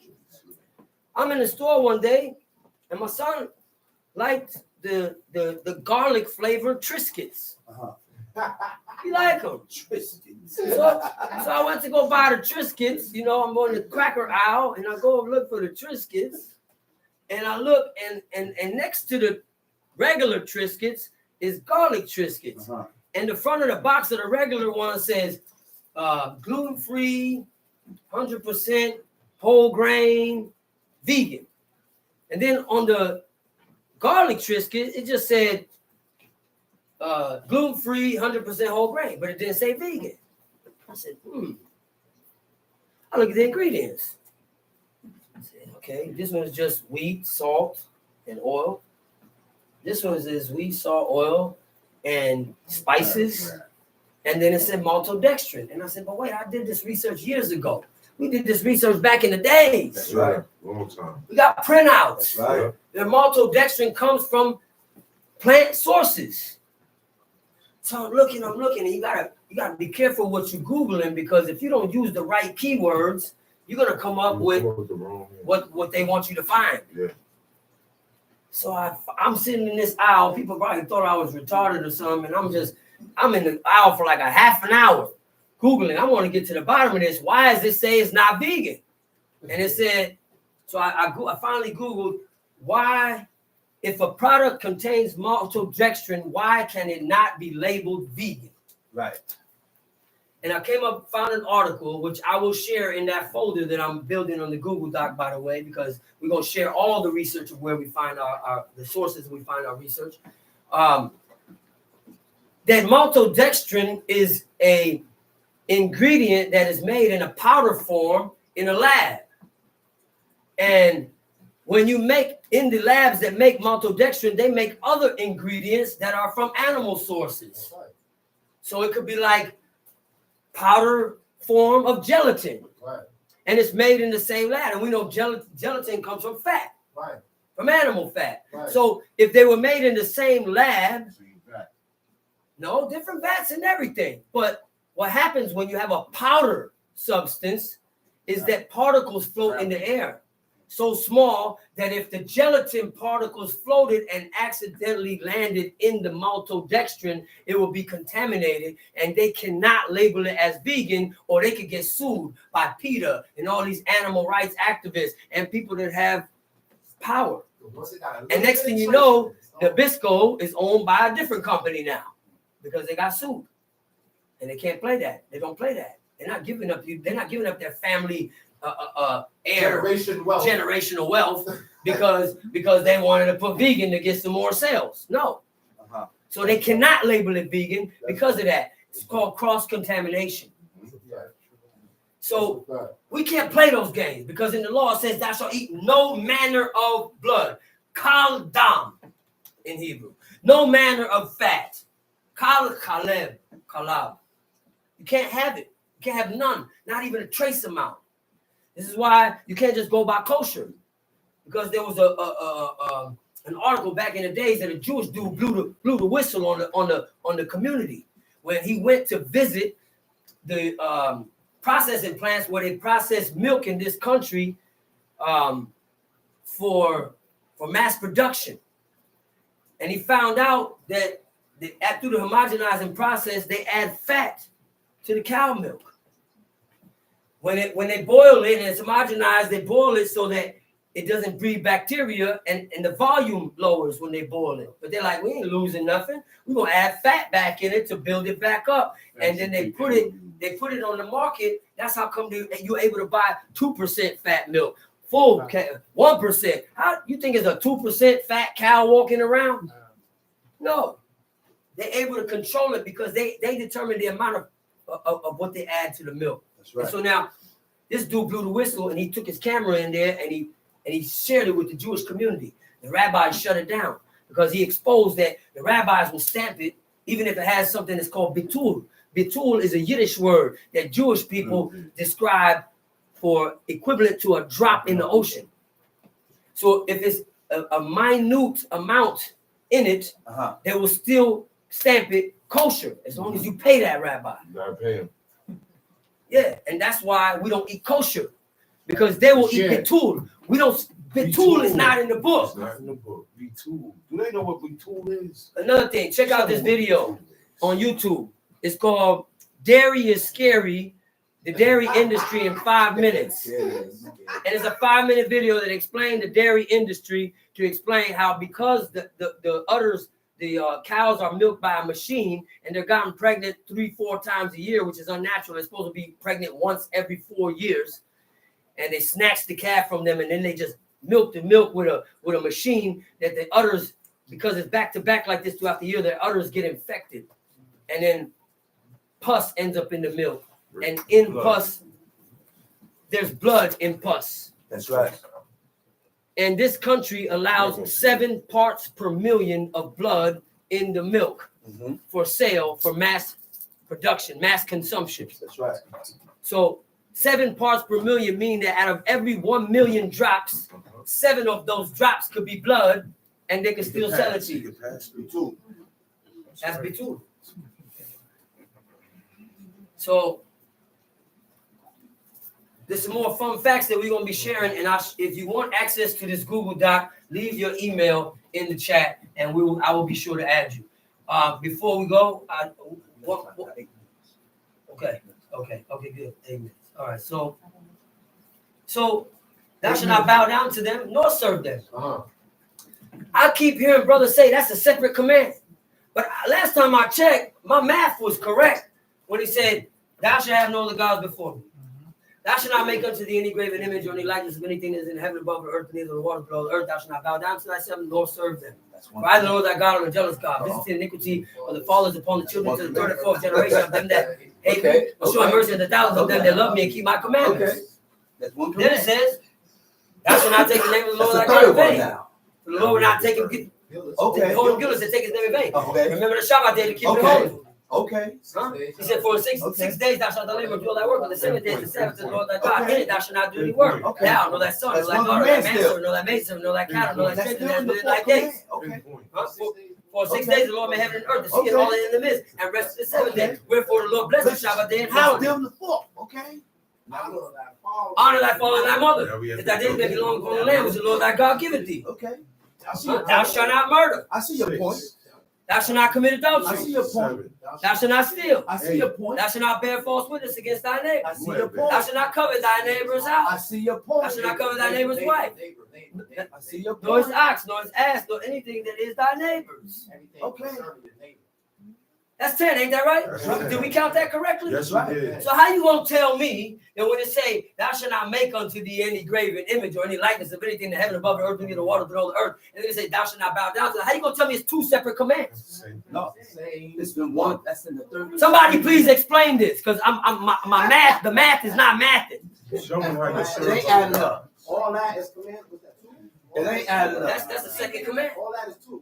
It ain't adding up. Somebody please explain that one to me. This is how you show It ain't adding up. Math ain't math. Oh my goodness. Because the last time I checked, the whole world recognized this as 10 commandments. Ain't that It right? ain't adding up. It's still 10. Why Israel got a problem counting? It's not adding up. Oh my goodness. You know why? Because you love the images. You love them. And you don't want to let it go. You are emotionally attached. You are emotionally attached. Because that's the hold that the image will have on you. And you think we up here just talking? The things that get you cut off, part of that is images. That's why you have a hard time letting go of the image. That's why you have a hard time letting go of eating blood and fat. That's right. Because this is the thing that's holding you back. That's right. Say it again. Say it again. Say it again, Prince. Okay. And when you do that, Cold. Say you're it going to again, violate Prince. more laws. Yeah, You're talk going to about take it. part in the practices of the nation. Yeah, talk about it. You're going to want to be like them. Yeah, You're going to yeah, violate the Shabbat day. Talk about it. That's Wait a right. minute. One more thing. Talk One about more it, thing man. concerning the Shabbat day. Thou shalt not do any work. Teach law. Have you looked up the word work? Teach law, man. Anybody look up the word work? Teach law. Because we're supposed to find out what work is if we ain't supposed to be doing it. Yeah, Prince. Yeah. How you gonna know you don't do work on the Shabbat if you ain't look up the word work? Yeah. You want to play games? And then you better look it up in Hebrew and English. Touch him where it hurts. Because there's meleket aboda, Want to play? there's melaka, there's aboda. One is to go to work for your occupation and your trade and your skill, and another one is to do work, labor. Stop And if you don't look up all of those words, you're not gonna know what not to do on the Shabbat day. Yeah, stop violating You Shabbat. can't write, you can't take notes today. True. You better use your phone. Because the pen is a tool and writing is a skill. Yeah. That's why in ancient times we had scribes. Yeah. Not everybody knew how to read and write. That was a skill. Stop setting up the tables and On chairs. Shabbat, my man. You can't prepare. Yeah. Everything must be prepared already. Talk about In it. Exodus 16, he said you should prepare that which you're gonna prepare today, because on the 6th day, because on the 7th day when you go out, there's gonna be no manna. So you gotta make what you're gonna make for 2 days today. Stop eating. And they said they ground it in a mortar and with right, and they made cakes out of it. You have to do that on the 6th day. Ain't no cooking today. Ain't no preparing today. It's already prepared. It's already prepared. I'm gonna go deeper on Go it. deep. Go deep real quick. Because one day I said, you look up the definition of to wash. Remember that, brother? That's right. To clean. Yeah. Definition of clean, to wash. Yeah. Because to clean is part of the definition of work. Yeah. Go ahead. You see how many pages? Don't go on your app. Get one of them old dictionaries. Right, bottom, bro. Right here. Get one of these. Get one of these. One of these from 1905, from 1800s, where they give you extensive definitions. See, now they don't want you to know nothing, so they give you 2 definitions. Crazy. See, but right here, they give you this 2 pages of the word work, Yeah. 2 pages of the word code. It covers a lot. And you think you know what a word means until you looked it up. Talk about it. And then it said to clean, and then one of the definitions of clean is to wash. You look up to wash, it says to put into water. To rinse is to wash. But To rinse is to wash. to rinse is to wash. So when I brush my teeth, I realized I said every time I finish brushing my teeth, I wash my toothbrush off. Use a washcloth in the shower, you washing it in the washcloth. Not for Shabbat. These things we gotta check ourselves with. You gonna do that? You shower before Shabbat. You know how you do it on Shabbat with your toothbrush? Don't wash it. You know what we do in my house? We go to Walmart, buy the pack of $1 toothbrushes. They give about 8 of them for $1, maybe $2. You brush your teeth. When you're done, you throw it in the trash. I use my That's for Shabbat. Or if I ain't got it, like I didn't bring a disposable toothbrush with me here. You know what I did? When I'm done brushing my teeth, I wrap it with a paper towel. Guess when it's gonna get washed? When the sun go down. Right. Facts. Right. You can wait till tonight. See, but are you on it like that? It's not gonna kill you. Are you concerned with perfecting the Shabbat day? Because every time we read in the book, when he said, because you did this, because you did that, you serve idols, because you neighed after every man his neighbor's wife, and you profaned my Sabbath. And you polluted my Sabbath. And you polluted my Sabbath. And you polluted. So obviously the Sabbath is important to God. If every single time he rebuked us for this, he brought up the Shabbat. He rebuked us for that, he brought up the Shabbat. He rebuked us for this, he brought up the Shabbat. Because this is the only day. This is the only day that God and his angels observed. Of all the days that he commanded us to observe, this is the only day he himself observed. It's personal for God. And you taking it lightly? That's right. It's holy. Keep it holy. You know, keep it holy means by the rules of the Shabbat. This is things to think about. Yeah. Okay? Last verse. In 2021, so you know Dead Sea Scrolls is how that was found, right? Yeah. A little Bedouin boy. That's why I said don't underestimate the power of our God. A group of our fathers, the Essenes, copied the Tanakh along with other books, Jubilees, Jasher, Enoch, which you should leave it alone until you're grounded in this law. And when you think you're grounded, go back and read it again 1,000 more times. Let the teacher tell you. Let your teacher tell you. That's right. You can't be above your teachers. You ain't gonna get there like that. So my teacher made me read 7 years straight before I could read outside of the Torah. 7 years. Because he said he didn't know the law, and he got that from the book, shall not be confounded. Won't be confused. So the Dead Sea Scrolls, our fathers, the Essene, the SEA, wrote copies of the whole book, and they stashed it in jars and put them in and hid them in caves in what is known today as the caves of Qumran near the Dead Sea. And in 1946, a little Bedouin boy, God made his goat run astray. A little Arab Bedouin boy, he was watching his father's flock, and the goat ran astray and went into one of these caves. And he hit it. He threw a rock in there, and it bursted a thing. And he found the Dead Sea Scrolls. Long story short, those scrolls, they end up taking excavation crews in there, and they found the whole book in Hebrew. That's why I said they got Smithsonian Department of Antiquities got hold of that today. But that's how we know that the Hebrew had not changed from then until now, because the same copies that were circulating is the exact same Hebrew from then and today. In 2021, they sent another team to go look for more pieces. They found 2 fragments. That was it. Those 2 fragments was 2 verses. Can you bring it up for me real quick? Nahum, chapter 1, verse 5. Can you bring the other one up for me? What is it? The book of Zechariah, chapter 8, verses, I believe it's 15 and 16. Zechariah chapter 8. Verses 15 and 16.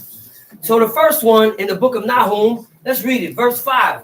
Nahum 1, verse 5.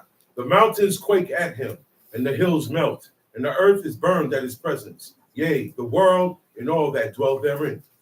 Who can stand before his indignation? Who can abide in the fierceness of his anger? His fury is poured out like fire, and the rocks are thrown down by him. Okay, that's it. That's all they found. That from the book of Nahum, and these other 2 verses from the book of Zechariah. Verse 8. You hear that? He said, the earth and all the inhabitants shall be burned. Anytime that ever happened in history? No. All the inhabitants of the earth got burned ever before in history? No, No, it ain't happened yet. Ain't that right? Ain't that right? Not in history. Not in history. And so that shows us that this is to come. And they say God don't speak to us no more. That's right. They say God don't care about the inhabitants of the earth. They say he left us, that he forsook us. Nah. Ain't that right? Or he loved Israel only. That's what they say too. But yet he made them find this, knowing that they're going to blast it on the internet and on CNN. And they showed it and they read it on air live. Yeah. And he said that they're going to be, the whole world going to be burned and all the inhabitants therein. And who can contend his indignation? Who can stand? Understand? None. Nobody survived. Now let's read the verses from the book of Zechariah chapter 8. The other 2 verses that they found, the other fragment, because they didn't find the rest of the pieces. That's the only pieces they found in 2021. On verse 1. No, from 15 and 16. Zechariah chapter 8, verse 15 and 16. So again have I thought in these days. Verse 16. Start from 16. Start from 16. These are the things that ye shall do. These are the things that ye shall do. Speak But ye. it sounds like a message. Uh-huh. First he said the whole earth gonna be burned. And then he said, these are the things that you shall do. You tell me God ain't merciful? Uh-huh. You want to underestimate the power of our God and he make men find it and put it on the news for the whole world to hear it? Uh-huh. And if he ain't talking to nobody else, we know he's talking to us. Yeah. But wait till we get into the definition of the names of the books. Okay, Tom Sheep. Speak ye every man the truth to his neighbor. Speak to every man the truth to his neighbor. Uh-oh. The whole world lying today. This is what you got to do. Uh-huh. Execute the judgment of truth and peace in your gates. Execute the judgment of truth and peace in your Gotta gates. do this. Everybody's corrupting and perverting judgment today. There's no true judgment anymore. Tom Sheep. And let none of you imagine evil in your heart against his brother, against his neighbor. Let none of imagine evil in your heart against your neighbor. We all against each other. The inhabitants of the world against each other, nations against each other, Israel against each other. What else? And love no false oath. Love no false oath. You know why you got to tell us that? Love no false oath? Because we love to sell dreams and buy dreams. Love to hear them. We love to sell and buy dreams. Anything that makes me So feel tell us better dreams. about myself, anything that makes me feel like you already made it, you good, you ain't got to do no work. We love to sell dreams and buy dreams. So God said, don't love no false oath. That's right. Don't go for them false promises. Okay? Now, this is what he showed us. Now, here's the kicker right here. For all And these, For all these For things, all these are things that I hate. for all these are things that I hate, Uh-oh. said the Lord. That's it. And the words of the Lord of hosts. And all these are things that I hate. That's the end of it right there. So he's letting us know what he hated. And if you don't do these things, we know what we got coming. Which is what he just read. Well, all the earth gonna be burned and melted with the flames of his indignation. And here's the kicker now. The book of Nahum and the book of Zechariah. Okay. Nahum means the comforter. To comfort. Same as Noah. That's right. Is the comforter. Why is God going to be comforted? The same way he was comforted through Noah. The last time that name came up, the whole inhabitants of the earth was destroyed too. And he was comforted because all the wicked and the evil was destroyed. Same thing here. The book of Nahum, the comforter. Right. And get what this one is from. That these are the things that ye must do. The book of Zechariah, who God remembers. So if you are one that God remembers, then you will do these things. And you will be delivered from that. And with that, I say, somebody had a question? If anybody have any questions? One of the questions that Zacharias asks, is there a prophecy of eternal life outside the book of Daniel? Yes, there is. And I mentioned it twice today. Genesis. God promised Abraham to give the land to him and to his seed forever. For an everlasting possession. That's right. And God don't lie. Abraham did not possess that land in his lifetime. Oh. So yes, it is a promise of everlasting life because there's no such thing as everlasting except forever. And he promised. And I also mentioned another one in Ezekiel 37 where he said, can these bones live? And he rose them up and he breathed the breath of life into them. And then he said, King David shall be ruler over them all. Shall be ruler over them all. Shall be. David been dead in the book of Ezekiel. This It's is the all life, throughout the Zacharias.